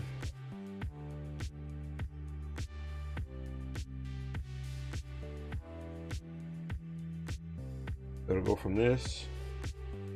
That is a couple seconds because there is a delay. Go from this. My dialogue. Ugh.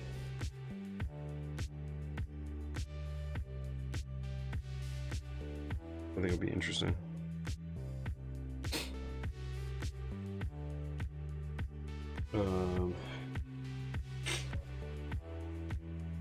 So, you know, we'll see.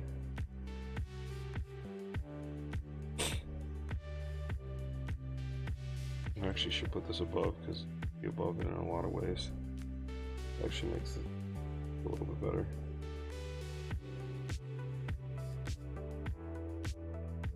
I also had a version where I think it was up here.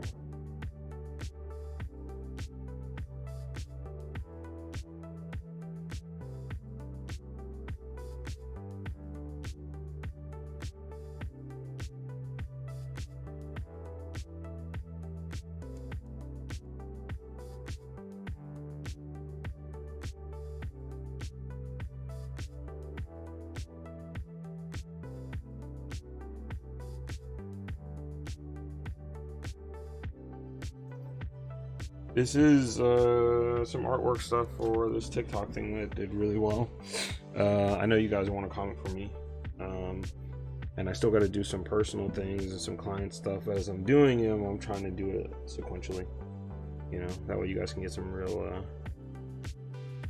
enjoy it. Alright, let's get this background pumping. It's always something that I can net out a bit.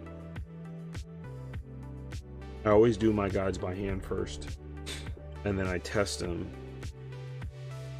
you know, against it. Once I start drawing the backgrounds, actually, it's not true. Sometimes, well, I always set it up by hand, but I don't always put up a guide to do the background because sometimes I'm just moving so quickly, and I'm like, I also need to be able to test this in a quick manner if I ever want to do like storyboards or something. So it's another reason why I try to like focus on okay. Bottom half. I did not get that perspective correct at all. These might be tight, so it'd be better that I do it further away.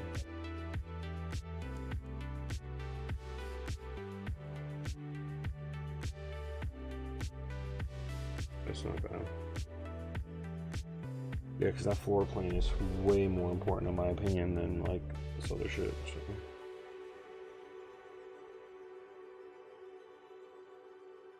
And let's get started. In the previous picture, we had the stairwell thing behind them.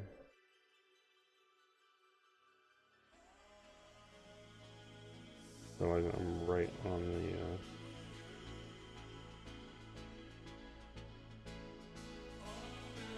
right on the horizon, right at that point.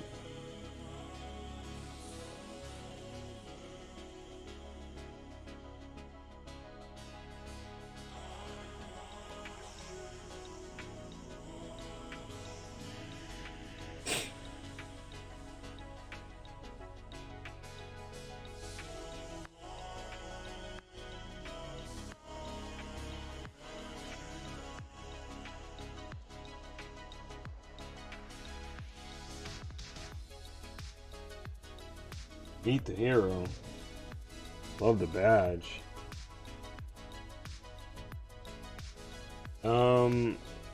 I actually have Blender here on the side.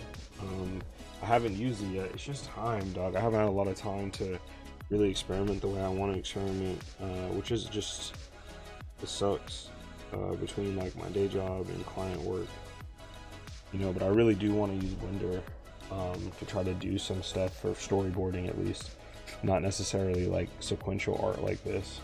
I guess it would work if I wanted to like set up a shot and I could box it out, and then take that screenshot and put it into my panel. Probably really help me do my backgrounds and then draw over it.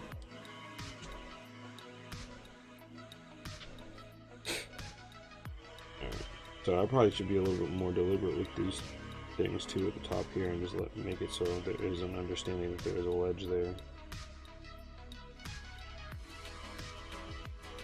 The audience needs to see.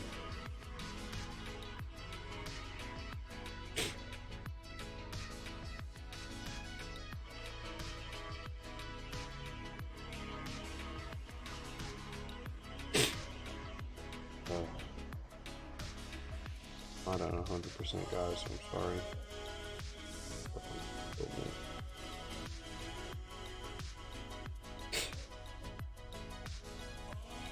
Yoxie, what's up? Thanks for being in the chat, man. Taking advantage of the live to paint too. Your sketch is very dope. Thank you. I feel like I finally committed to learning Blender this year. Blender's, I hear it's fun, man. People talk about it, it's very fun, and they get hooked on it. And I would like to get hooked on Blender too at some point.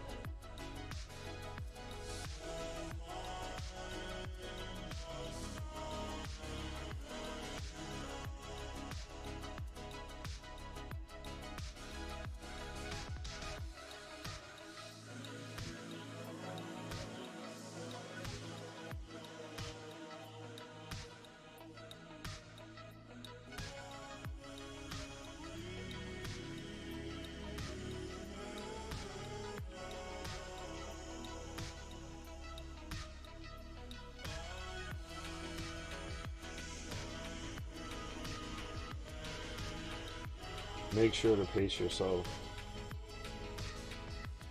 I'm pacing myself at 1,000 miles per hour.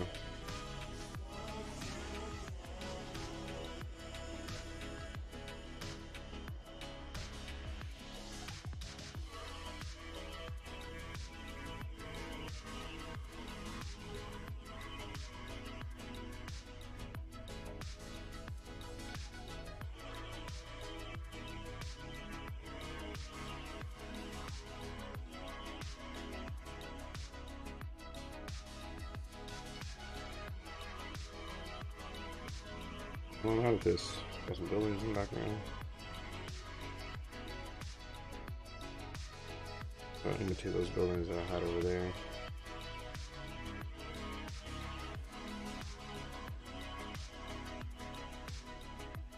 Modularly building out of a divot in it.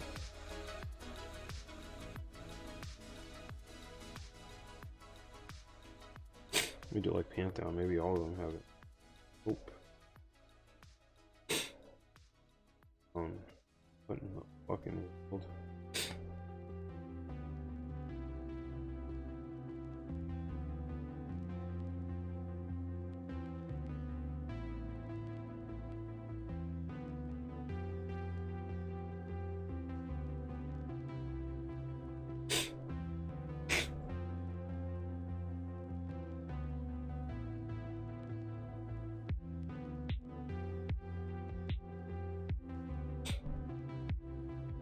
Am I making a comic strip? I'm not making a comic strip. Just a series of drawings that mean something together, but it's not an official comic.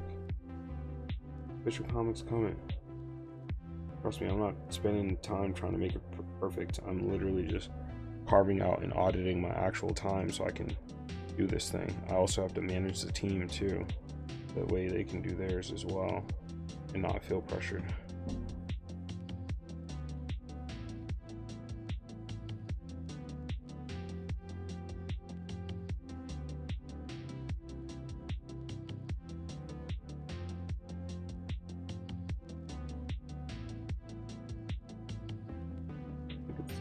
I was able to get.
Surprised my eyes aren't rolling in the back of my head. Jeez.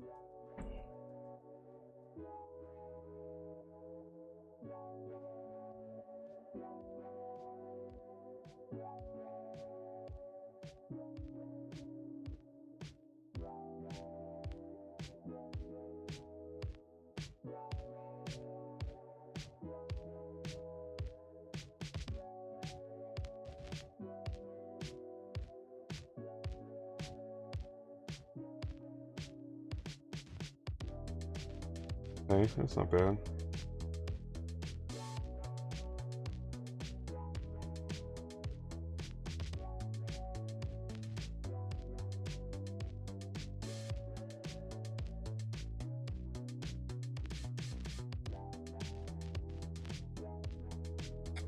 Okay, well, I'm tired. I worked on the 2 client sketches.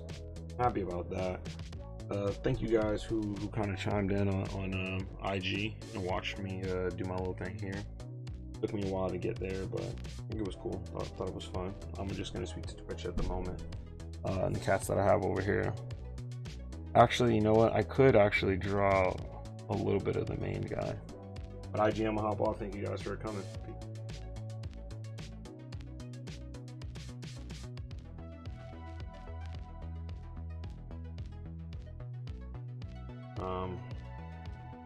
Any anime inspired me growing up? Yeah, man. For me, it was Yu Yu Hakusho, Tenchi Muyo, Escaflowne, Gundam Zero. You know, later I saw Hunter x Hunter 2. Was a big fan of that. Wolverine, Samurai Champloo, Inuyasha. A lot of the old school shit, and of course the original Big Three. Always a big fan of that.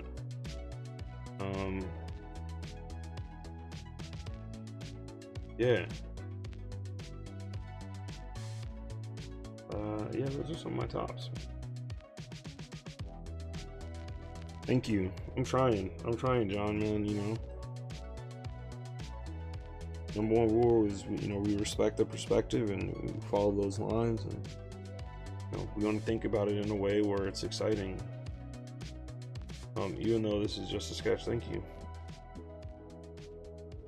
Movement. Let's see if I look. It's just a sketch. You're imagining your own art on top of this sketch. Let's see if it holds up, right? See if what I'm doing really holds up when it's actually done.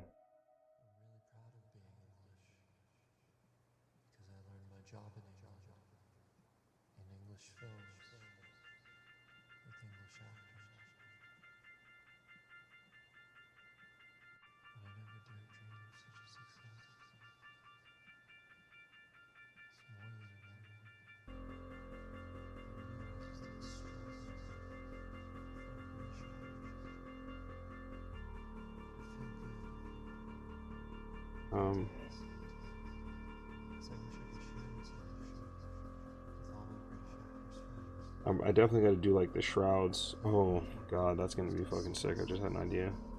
Narratively, I know I'm tired, but I'm getting these fucking ideas that I want to have happen. So I want to have like the shrouds kind of. He tosses, almost like follow these a little bit and be like slightly shredded up. A small detail, but might be appreciated by like people who are fans of the shit to be like, yo, look at the master even like following the winding and torn. That could be some really fun shit to be able to kind of get a little peek at and see. Lazy vibes, what is up? How you doing? First time chatter, thanks for coming in. So you got Akia, Soul Eater, Cowboy Bebop, top inspos. Those are dope inspos.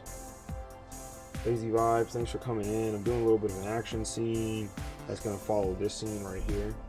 the sound off in the comments when you've seen it, because I got a little bit of a delay.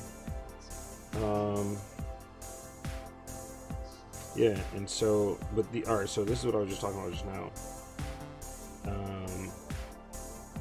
Look at the hand, he's dropping these golden shrouds. This is for the golden shroud concept I did, that's on my TikTok. And he's dropping them. And like if I was doing an animation, these would hit the ground, right? And then he would be attacking them, and then the golden shroud things would get fucking whipped up, and they would kind of get torn to shreds with these metal like kind of arms that are coming off this old god, if you will. You know, I also gotta let me just lay in laying in these clouds. Turn off my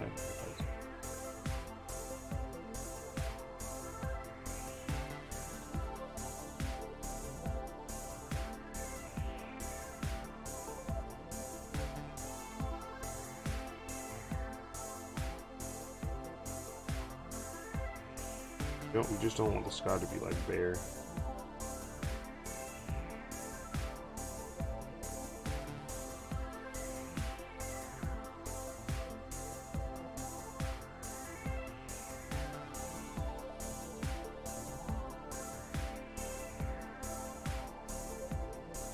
You do end up seeing that sky, people feel that shit.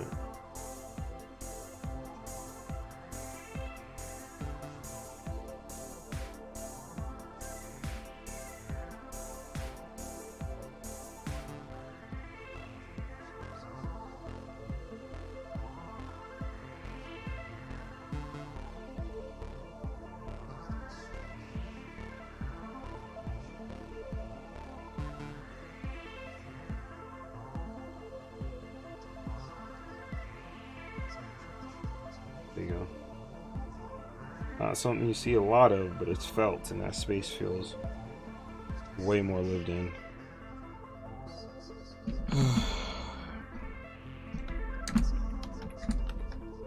Just saving, guys. Old God. Action. Lazy Vibes, thank you for the follow. Appreciate it. First time chatter, coming in to follow. Very, very dope. Just saving some stuff here. If you want to see the first part of this, hop over to my TikTok and you'll see the golden shroud little story thing I'm doing, and this will kind of lead into that. I'll probably do 9 drawings in total, and then I'll just round that out. This is the client thing I was working on. Woman, she's trying to hold up this plane. That's one concept. The other is she's holding up the plane like this. Another concept. Trying to use this technique of creating these boxes on the ground to create almost like these different buildings. I might have done too many. But I gotta rewatch this person's speed draw, because I saw them do it real quick, and then I was like, let me save this, and this is what I'm doing from memory. But when I go back, there's definitely gonna be shit that they did that I don't fully have in my head. You know what I mean? This shit looked, there's an easy way to kind of do it once I figured out how I want to do the perspective. And how I lined it up with the perspective, like making a bunch of them really long. Making a bunch of them, and then I realize now when I do this, I'm going to have to lay out very intentional lines on the bottom, and have them follow the guides, and the buildings will look really crisp and really on top of it. The vision, thank you, appreciate it.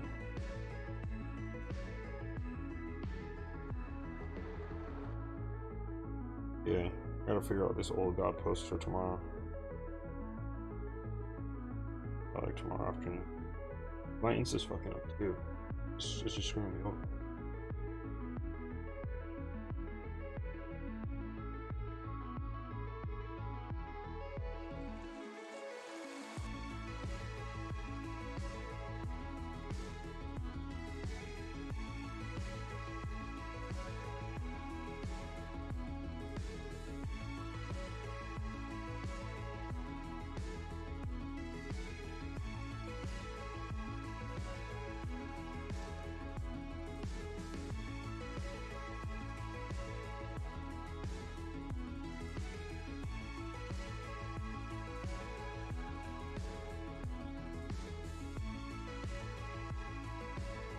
how long have I been taking art seriously? I gave up art for a while. I gave it up, but I was just doing other stuff. Like, I would sketch from time to time, but in high school I played basketball, football, and track. Then when I got my scholarship to Northeastern, I wasn't really drawn then. I went to business school. I was a business major, and then I transferred to graphic design, which doesn't have anything to do with the illustration. I started a business during a friend of mine and co-founded it, called the Annie Moles, and we ended up getting a real store while I was still in school. We brought that business to like $2.2 million, and kind of stepped away from it after on our fifth year, which was, our plan was to try to get do acquisition, but I was 25 at that point. Moved to New York, and then picked up drawing again in like 2013, 2014, and 2013, 2014. And I started taking it seriously right around then. I said, I'm going to draw every single day. Before then, I hadn't been, I would go stencil drawing for days. I'd just be sketching here or there, sketching. Nothing really serious. And then, I was watching Cycra for the YouTube heads. And then what ended up happening is he was like, yo, if drawing is a skill, you can develop it more and more. Draw a little bit every day. And I was like, damn, if I draw every day, I'm gonna get this good or get better. And so I was like, that's what I'm gonna do. I'm gonna trust the process. So I started drawing every day in 2014, let's say. I actually been 2015. Because then the following year after that, I started drawing more black people. Because I just grew up years just drawing what I was seeing and what I thought other people would want to see.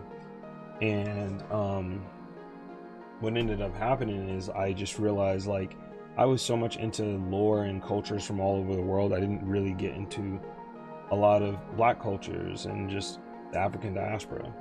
And people will tell you my knowledge of some other people's mythology or lore is pretty deep, but not my own. So in 2016, I decided I was just going to draw black people exclusively. And then I found I was drawing black people with katanas and Japanese names, and regular kind of American names.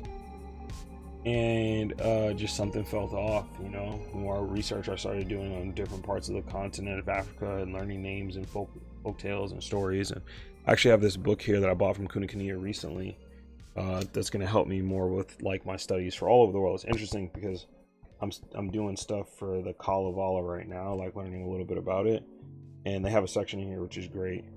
But I'm learning the different tales. These are small anecdotes and stuff like that, which is cool, but it'll give me names that I can jump into and do more research on. But the chapter on Africa and the different regions of it is pretty big, which I really liked and appreciated.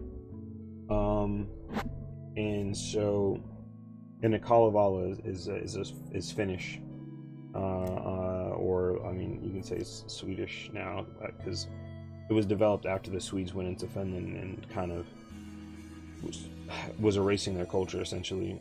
So someone started going around, this guy who created the Kalevala, and was collecting all of their cultural stories, because very similar to certain places in Africa, Finland, they would pass along their stories orally, and this person didn't want the stories being lost. So he went around and he collected all these stories. And when I heard this, I was like, wow, this reminded me of griots and kind of the history on how a lot of African history, not even just storytelling, but just history, was passed down to griots. That's why they were almost like royal class, if you will. And it just intrigued me. And so I like their stories. The stories very similar to non-American kind of folk tales and the histories. It doesn't tie up in a nice clean bow, but the way some of the endings are, I think are pretty cool. And I like what it's adding to my knowledge base in terms of mythology and stuff like that. But I still do study other things that I'm really interested in, but you know, I've been doing a lot of focus on the African diaspora and the continent, and I import a lot of that into my artwork, just because it gives just a different vibe, you know. And I like a lot of otherworldly kind of stuff. People really triumphing over darkness, in their own way, you know, just challenging it with the best of their will and stuff like that. But yeah, I'm saying all that to say I started taking art seriously, really seriously, in 2016. You know, I didn't do any commissions until probably maybe like 2016 either. I said I wouldn't take a commission until I got to around 10K followers on Instagram. And at that time, Instagram was still chronological order. You know, and I would post at a certain time at night, and then people would see it the next day. I ended up getting a lot of followers from the UK because of the time I was posting. But and when I finally hit 10K, that's when I was like, all right, I'll do commissions. Because what I started to realize at that time was people who had around 10,000 followers had a specific skill set. Like, you couldn't get to 10K if your skills were like pretty par or subpar at that time. So I was like, if I can get there, that means that I've proven something in the sphere of like other artists or whatever. And you know, when I look back, then my work is still very cringy, but I do appreciate that I gave myself that limit of getting to the numbers and then doing it, because I think it pushed me to draw with intent to get better, and especially if I wanted to get this money. But then it just also made me like have a better appreciation for my older work. Like, I don't feel like I cheated anybody, right? Because I feel like, yo, at that point, you're paying for the work. I'm also like posting it or whatever. That, like, you know, you're getting some form or some quality. You know what I mean? Obim so close to 10K. Obim. I don't know what that means, but I hope you're saying you're very close to 10K. But people rock with me. Yeah, no, that's great, man. It was a barometer that I put on myself. There's a lot of really dope artists. Like, I did like a Blacktober art thing with a group of people, and the two dudes are fucking 10 times the artist that I am, and they're not at 10K. But a big thing is they don't really post regularly. They're not really using hashtags like that. And you know, they're just really getting into the game as the algorithm is changing, and Instagram is not really prioritizing images like that as it is video. So it's a lot harder to get to that part unless you really figure out your, you know, like, you figure out your ninja way when it comes to this shit. You know what I mean? That's all good in this type. But, you know, there are people who are way better who are below 10K. I'm not saying that. I'm not saying that initially, but when I was on Instagram, well, I am saying that. When I was on Instagram and I was seeing these people who were selling commissions and who were doing certain things, I was like, they just, like, there needed to be some barrier for me, right? Like a tangible barrier to say, if I cross this line, I can start selling my work. And I wouldn't feel like that I would be cheating people, because I was seeing people selling their work and I'm like, that's not professional quality stuff. That's not professional quality stuff, you know? And so, like, I just felt like if someone paid for it and they wised up to it, they'd feel cheated.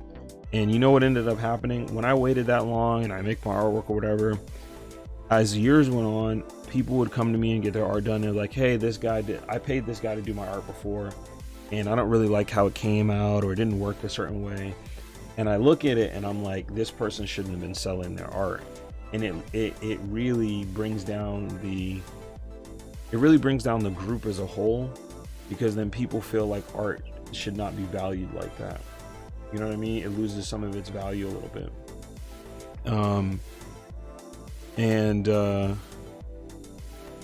You know, it's difficult because you can't tell somebody not to sell their stuff, you know, but I think it also hurts them in a way. I'll tell you guys, like, I literally got a project to do like a children's book, and it was just like an indie person, like, I want to do a book or whatever, and they'd offer me like 10K to do the book, and I was like, nah. And they're like, yeah, you know, we like kind of what you're going so far. And I'm like, you need somebody who's more polished, who can do it. And I said that, I was like, you know, you just need somebody who's just a little bit more polished, that'll do it than my stuff. Like, you see it, you kind of like it, but you don't fully understand the art and the art in the industry. And you're gonna do it, and then you're gonna see someone else's work, and you're gonna be like, oh, I paid 10 grand for this, and I really could pay 10 grand over here. And then it would make you look bad in the industry. You know what I'm saying? So I you know, I was like, it's better that I do stuff that's good, especially when it starts, people are paying or shit starts getting more in the industry, because then I'll you know, it won't devalue myself as the brand. And I appreciate that. I did some shit for the Mad Twins, and they directed on Boondocks, you know, Black Dynamite, Black Jesus, a bunch of shit on Cartoon Network and everything else like that. And every time I go back and I look at that work that I did from them, I'm like, I like this, you know, like I'm proud of it, because I took my time, I put my foot in it. I knew I could achieve a particular level, and they came to me, you know, so it was fitting. And initially I was debating, I'm like, yo, do I turn them down? Do I not take it? Because if I do this for them and this shit doesn't slap, and, you know, they bring it to the industry and they're like, yo, this nigga did this and this was trash, you know what I mean? And, you know, they liked it, and they've worked with some of my favorite artists, which is crazy. They've worked with Chase Connolly. They've had to work with, you know, LaShawn Thomas and Aaron Magruder. And so, you know, I'm sitting there and they're like, yo, this is dope. Here's the next character. Yo, this is dope. I'm like, damn, dog. I gotta figure out what year that was. That might have been the 2017, 2018. And I was just like, damn, like, this is so crazy, you know, to be able to like work with these people or whatever. And they were also like, they give me an idea, and then they would kind of let me come up with some concepts. And like, they go, we need like a dude that's like kind of a technocracy kind of guy, like the nigga's just made up of boards and wires and technology and shit. Like, okay, like, what can I do? And for some of these people, they had examples, and then I went off and I would do like some of my own shit. And some of the stuff they would like, oh, this is dope, you added this cane or you did whatever here. And I was like, yeah, you know, this and that. Like, I was really trying to design for them, opposed to just doing art production. And I don't know, I was proud of it, and I almost turned it down because I knew the caliber of art. But instead of just turning it down like right away, I thought to myself, like, how close am I? I really did. I was like, how close am I to? I can actually put my phone down now. I was like, how legitimately, how close am I to being all right? Like, to being able to do something pretty good. And as I was looking at it, I was like, yo, if I take my time and redraw, like, I think I'll be able to hit it. And I think what they were also looking for is like how I handle clothing and style and design. And I was like, let me see if I can implement some of that in. And I was doing that with all the characters and shit. And they were like, yo, this is dope, this is cool. And I enjoyed it. You know what I mean? But I think I enjoyed it because I put those limiters on myself to like get to a certain point. I don't know, man. It makes you draw with a different level of fervor when you have that goal, when you have that shit in mind. And then you also start thinking about how to move as a business, you know? Like, I was working as a working design, so it wasn't like I was like struggling or anything else like that. Like, I had a nice apartment and shit, you know, off my other job, so I wasn't really leaning on commissions like that. But I knew, like, if I'm like, yo, if I get good, I can do what I want. I can work on whatever the fuck I want, you know? And so that was my goal, is to just get good, and then I could pick and choose. I'm like, I don't want to be drawing niggas. I don't want to be drawing Goku sipping lean and any of that crazy shit. So I want to go hard enough that I can turn those down and not have to worry about it, you know, and just really take what I want and really lean into the design shit. And, you know, it ended up playing out, man. And just like, when I'm talking about drawing with a level of fervor and all the fucking time, I mean, I got the Mobile Studio Pro. At that time, it was just like Cintiq Companion. and I brought this shit everywhere. I would travel into work, to and from work. I'd have to sit on like 45-minute train, sometimes an hour, and I'd bring my shit on the train, and I would draw to and from work, so that was 2 hours. And then I would draw at night, you know, until like maybe 1 or 2 in the morning. I would just kind of draw for several hours and shit. And it was just every day, anywhere between 4 to 6 hours a day. It was just fucking drawing, right? Building my mileage, getting a better understanding with my hand or whatever. And then I was posting to Instagram, not because I'm like, yo, I want to just get more followers. If you go all the way back then, you'll see I'm like posting my sketches and shit. Obviously not that great. And I'm not posting it because I give a fuck about what anybody's looking at my work. I kept posting it because I needed to study my work in situations where I couldn't. So if I'm at work and I was standing in line to like make myself a fucking coffee in the kitchen, I was looking at the post that I put up that morning, and I was studying all the things I had fucked up. And I'm like, all right, so when I draw this afternoon, I'm going to fix those and I'm going to work on a new drawing. And the moment I would finish a drawing, I didn't rest. I would just jump right into starting a brand new one until I had to stop and do something else. Boom, boom, boom. And I never miss a day. You know, if I had a funeral or some shit happened, you know, I'd push through. I'd do at least 5 to 10 minutes of drawing, sketching, and then I would go about my day based off of what was going on.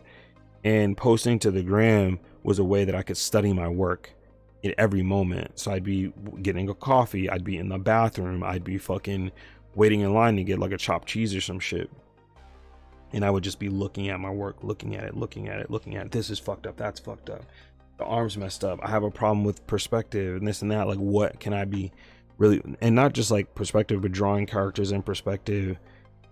You know, any of my followers who've been following me for a long time who use the channel points thing called Eyes of Darkness has like seen me talk about continuity and how that really affects how your shit looks. You know what I'm saying? Like, overall, you might get a lot of things right in perspective, but when a couple of these things are off, it breaks the continuity of it, which then really fucks you over. I was just like, all right, this is missing, that's missing. So I'm like, if I draw for at least 5 minutes a day, like, something will come out of it, because it's really about breaking the illusion of art. And I had mad discoveries in those times. I'd be waiting for the train and I would be like, oh, this is why my shit is flat. Oh, this is gonna make the colors pop. Oh, this is a thing. So I was like, yo, I'm gonna get it as much as I can, until I started to see my skills shift over and the right people started following me, and my favorite artists started following me back. That was crazy. When I had some of my favorite artists following me back, some people like highlight my work. I remember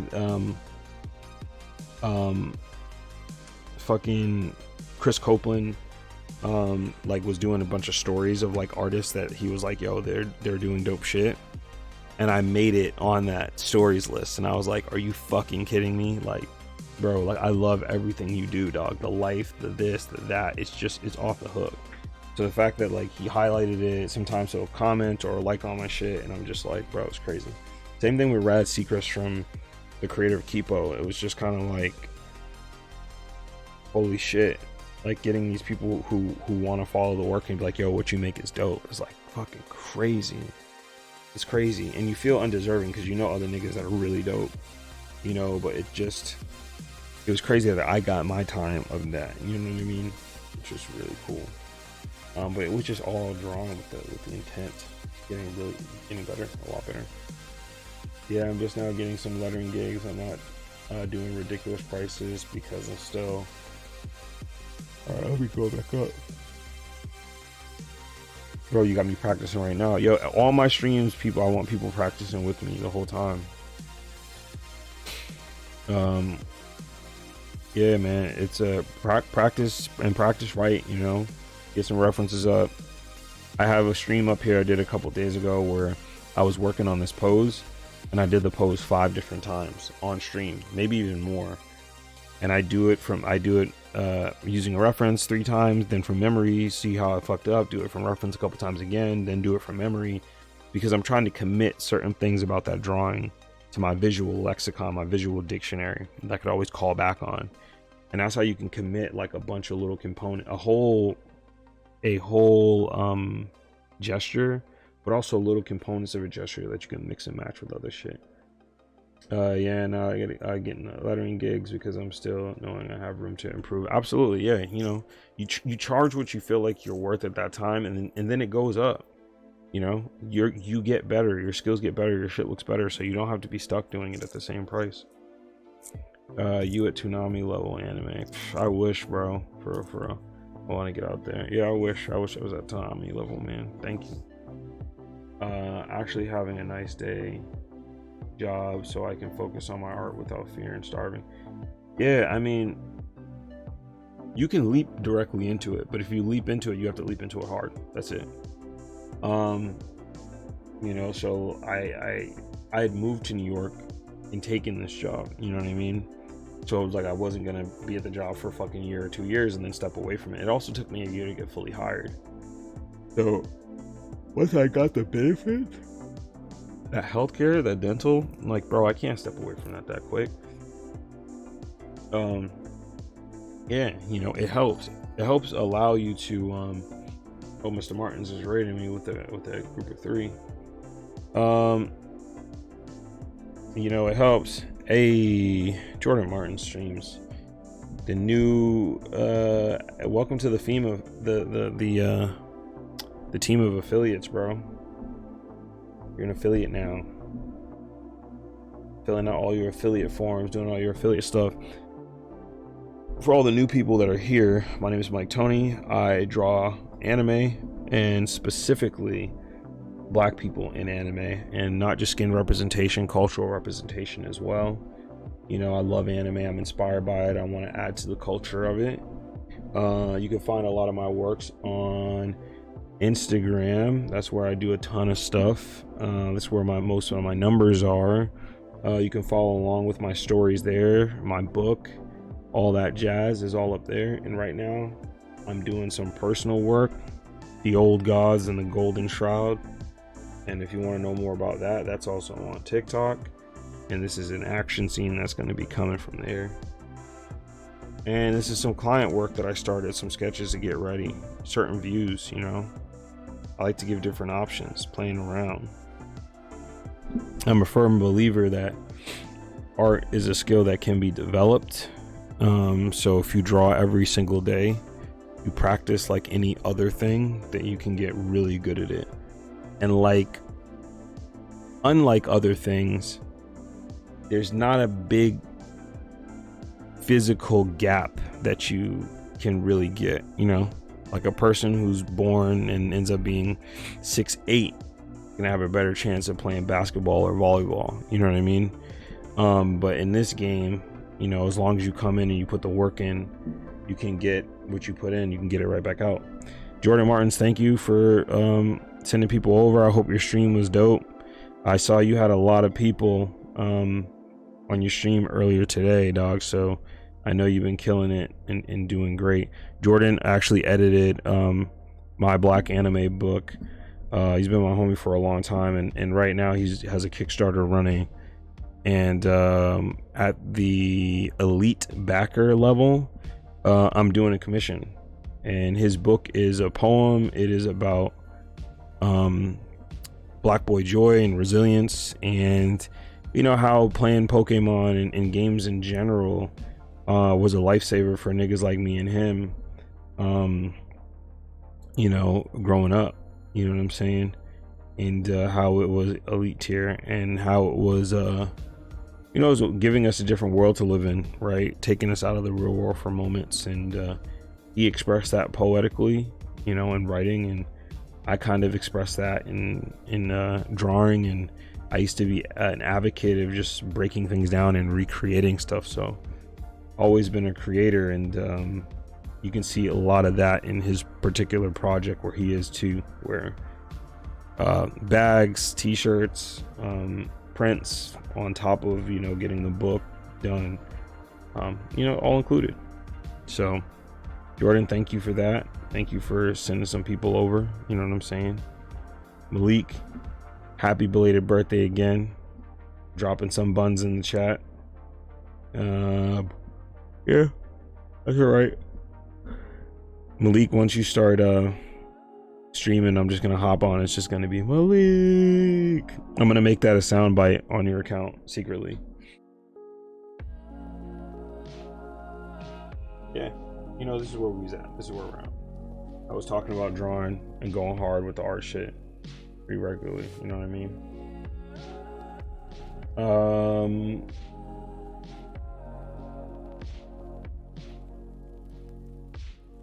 My fave letterer followed me back and I lost my mind. That's dope.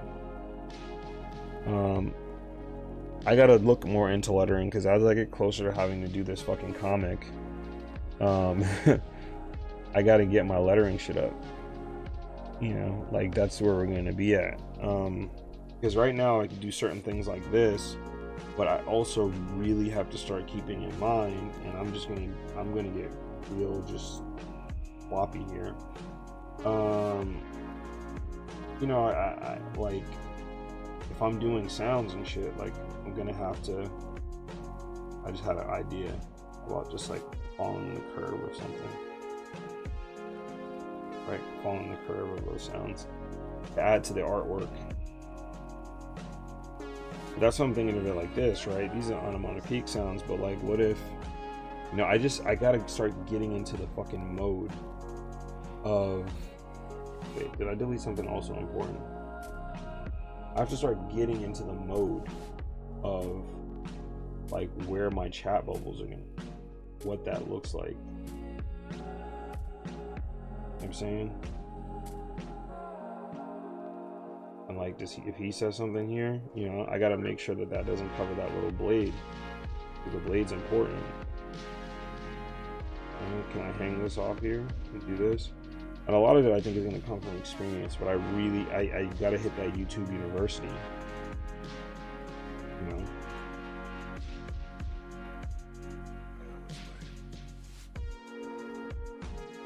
And this basically plays into this. You know what I could do, which might be appreciative, is I could run the video that it has inspired this drawing. You know, that may be interesting. That has inspired this whole league of things. So I probably got, after those two drawings, I'll do one more, then another 3, so I got 4 drawings. That would have to be done. Pretty much. The tip I recommend to artists and writers is that your fave comic probably doesn't have more than the 4 war bubbles. Panel. Yeah, I mean, look, simplicity is the essence of sophistication. I think for me, it won't be about, and I'm not a person who likes to write a lot of exposition, but always leave space for war bubbles. Exactly. That's the thing I'm missing, because I'm always just thinking about the scene and not entirely like where the words and placement are going to go, and I have to add the bubbles in as if the bubbles are a part of the artwork. You know what I mean? If that makes sense. I'm sure it does make sense. I had to just slide a thing over to verify. That shit was weird. They don't even got my shits pinned up the way I want them pinned up. I guess from the desktop. Why do you still wear the golden shroud? The last old god to walk the earth was 500. Go back. The last old god. Alright. I'm gonna show this. I'm gonna show my screen real quick. Me to usually just doing then text later. Yeah, but all I want to start doing is making the bubbles like almost, you know, thinking about them a part of the composition. I was just saying before, because I think that shit was kind of crucial. Oh, you know what? I have my watch, the whole thing. So let's drop in the display capture. Right here.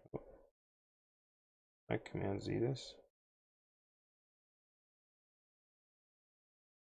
Alright, so we're just gonna play this here. I'm also gonna listen to this image. Alright, let's close this. No, let's close this bitch so it starts over in the beginning. Why do you still wear the golden shroud? The last old god to walk the earth was 500 years ago. There's no reason for us to hide our faces anymore. No, Ida, they are not gone. Can't you feel him? 5 Iodol 133 and the first of their kind was the worst of their kind. For he was the darkness that spawned the light. If you can't sense him, then you're not my kin. Who are you? Smarter than the rest of your kind. I always thought it was a bad idea to create lesser beings. I knew you couldn't stay in your place, but Bios just couldn't resist. Well, most of your kin is dead, and this war won't go like it did last time. As long as your pride continues to cross into hubris, the results will always be the same. This shroud doesn't just hide us and our power from you. It does so much more. Why do you still wear the golden shroud? That was it. Thoughts?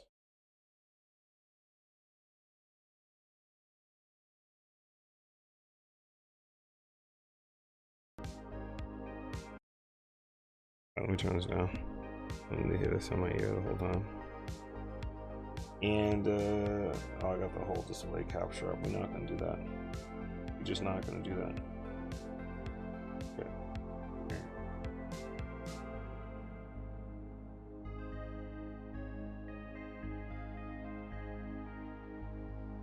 If I left you some space, they would be fun to letter. I haven't been leaving a lot of space, you know. That's what I gotta do. I gotta step my space game up, you know.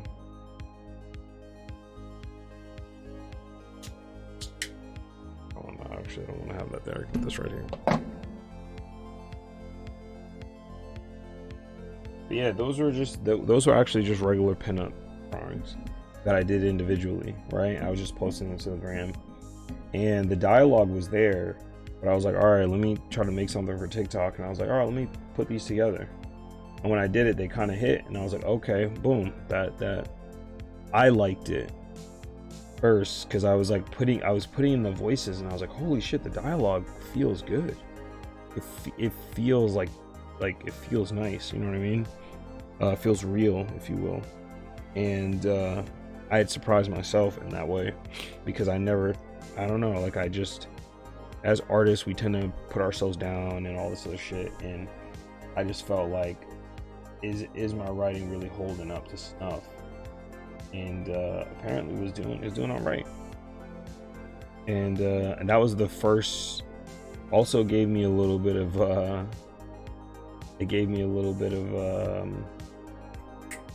courage, if you will, because that was my first post that hit over 10K and went all the way to 25K, and I was like, okay, I can do something here. This could be my thing, you know.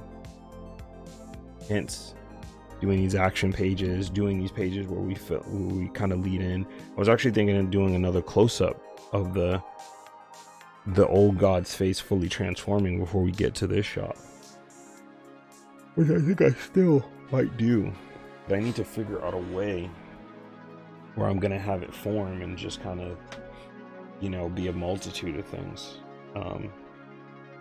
Yeah, but cracking, Hugger, thank you for saying the pages look fun to letter. I hope you were able to hear the dialogue. I hope it sounded fairly cool.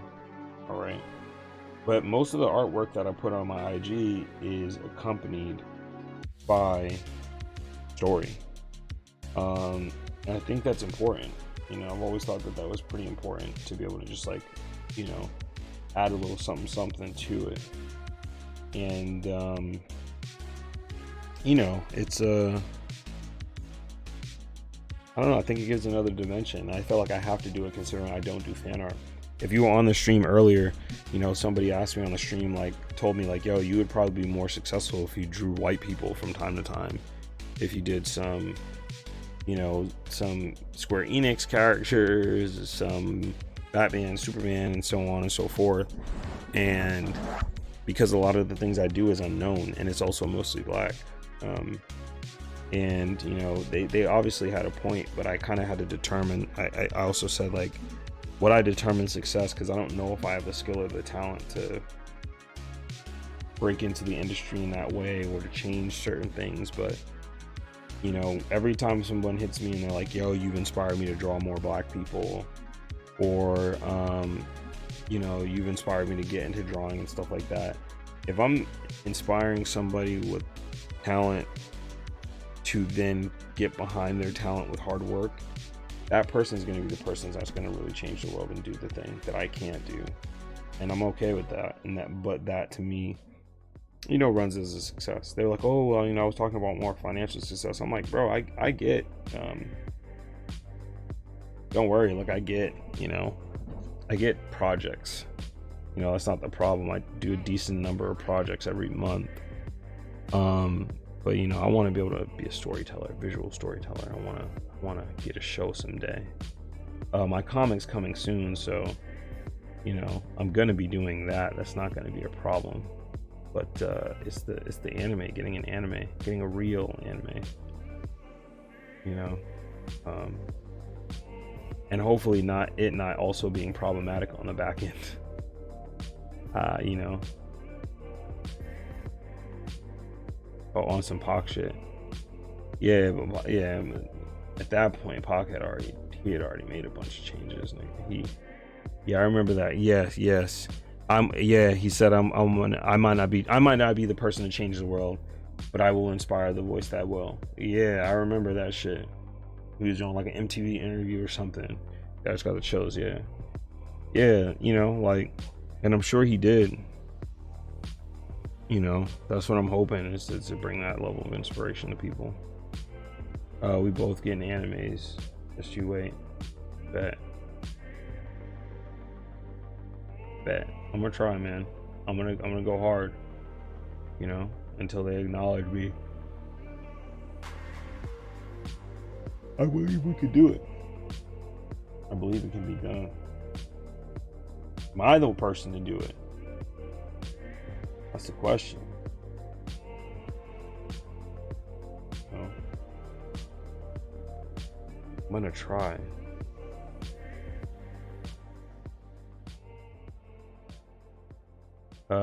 Facts. Optic Deviant, do you have an IG? Got an IG popping?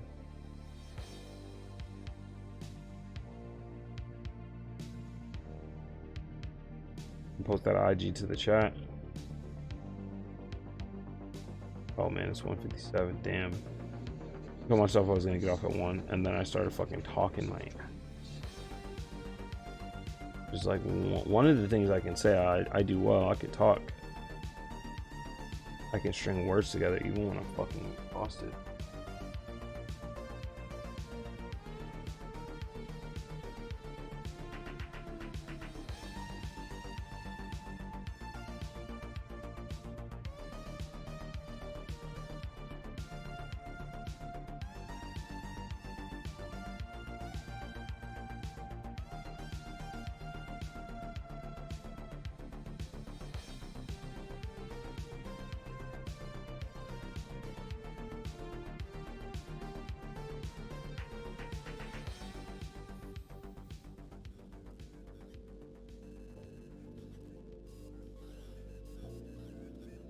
Optic Deviant. Oh, I was gonna say drop the link in there because then I could just click it. Yeah, I haven't lettering and was like, oh fuck, I should probably go to sleep. I know. Hey, but yo, if you're lettering and you for a project and you gotta get it done, you gotta get it done, bro. You know, you gotta put it in the extra work. Oh, I have a little bit of coffee left. Not to stay up, just to wet my whistle, man. My throat is dry.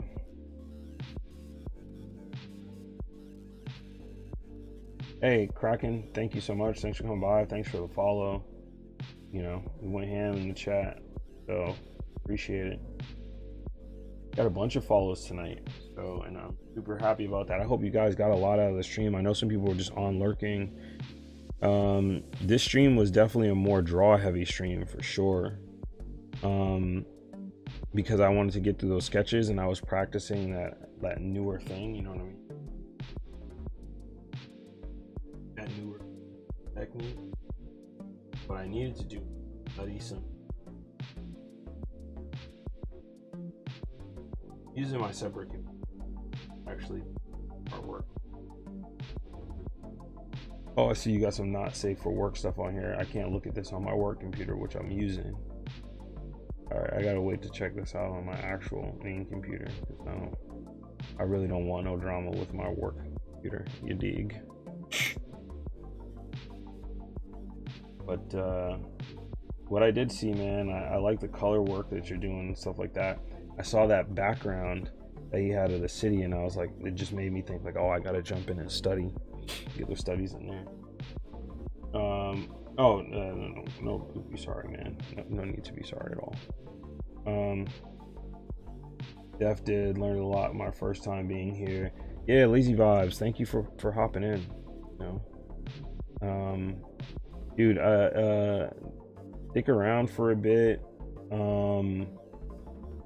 I do these things called Eyes of Darkness, where if you're around for a little bit and you accumulate these darkness points or whatever, you actually send me your work, and I'll do a critique on here, and I'll literally do draw overs and shit like that. And it's all in hopes to really help. So a couple of my regulars are on John Fire and stuff like that. He's done it a couple times. You know, I also have them in highlights. I also have it on my YouTube and stuff like that. If you're interested, you know, take a look and see, and then stick around for the chat. I think it's like 2,000 darkness points, which is basically like 2 streams essentially. And then you can use it, and I can literally just like draw on top of it and be like, okay, boom, boom. If you do this, this works really well. That works really well. You know, I like to talk about it from a strengths-based perspective, and then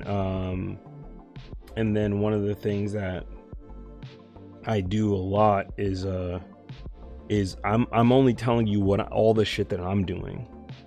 So like either I've done it or I'm doing it right now, and that's what's helping me get better. You know what I'm saying? You know what I mean? So it's like, you know, it will never be some shit I haven't tried or I just saw somewhere and I wasn't doing on my own. And any of my regulars will tell you that, like, if I'm doing some shit, then it's because if I told you I'm to do something, it's because I literally have done it repeatedly.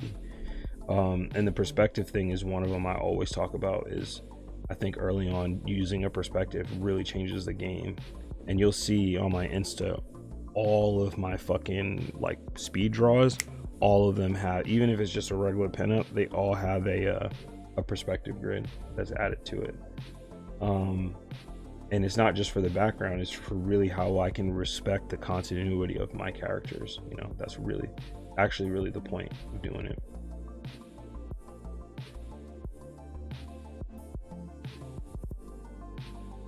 You know, but what I'm gonna do is I'm gonna hop. It was a great stream, a lot of new people. I don't know if you guys are staying on for a long time. I like to pass the level around.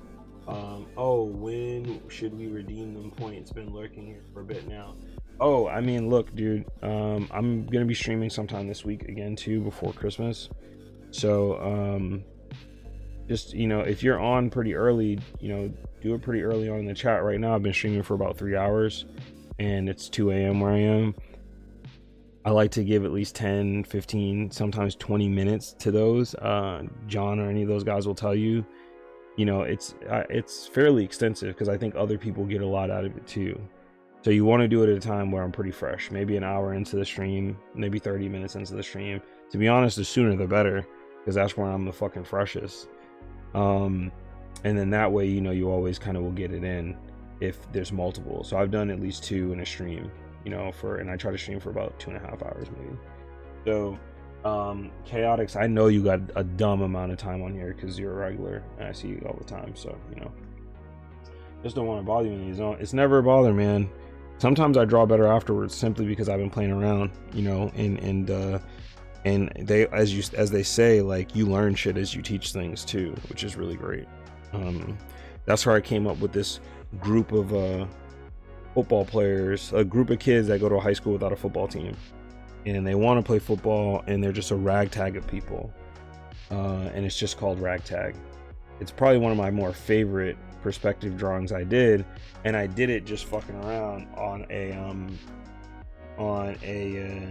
Eyes of Darkness, and I just liked how it was developing the shapes, and I was like, I'm gonna keep this and turn this into something. So yeah, it's always good, man. It is always good. I think people get stuff out of it, you know. So.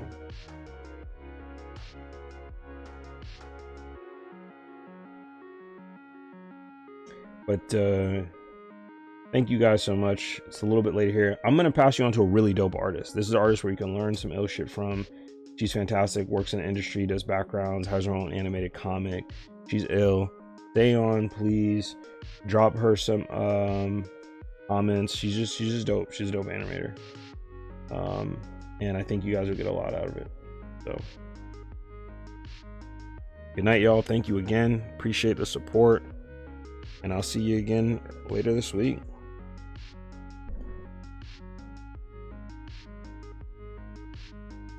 Get it.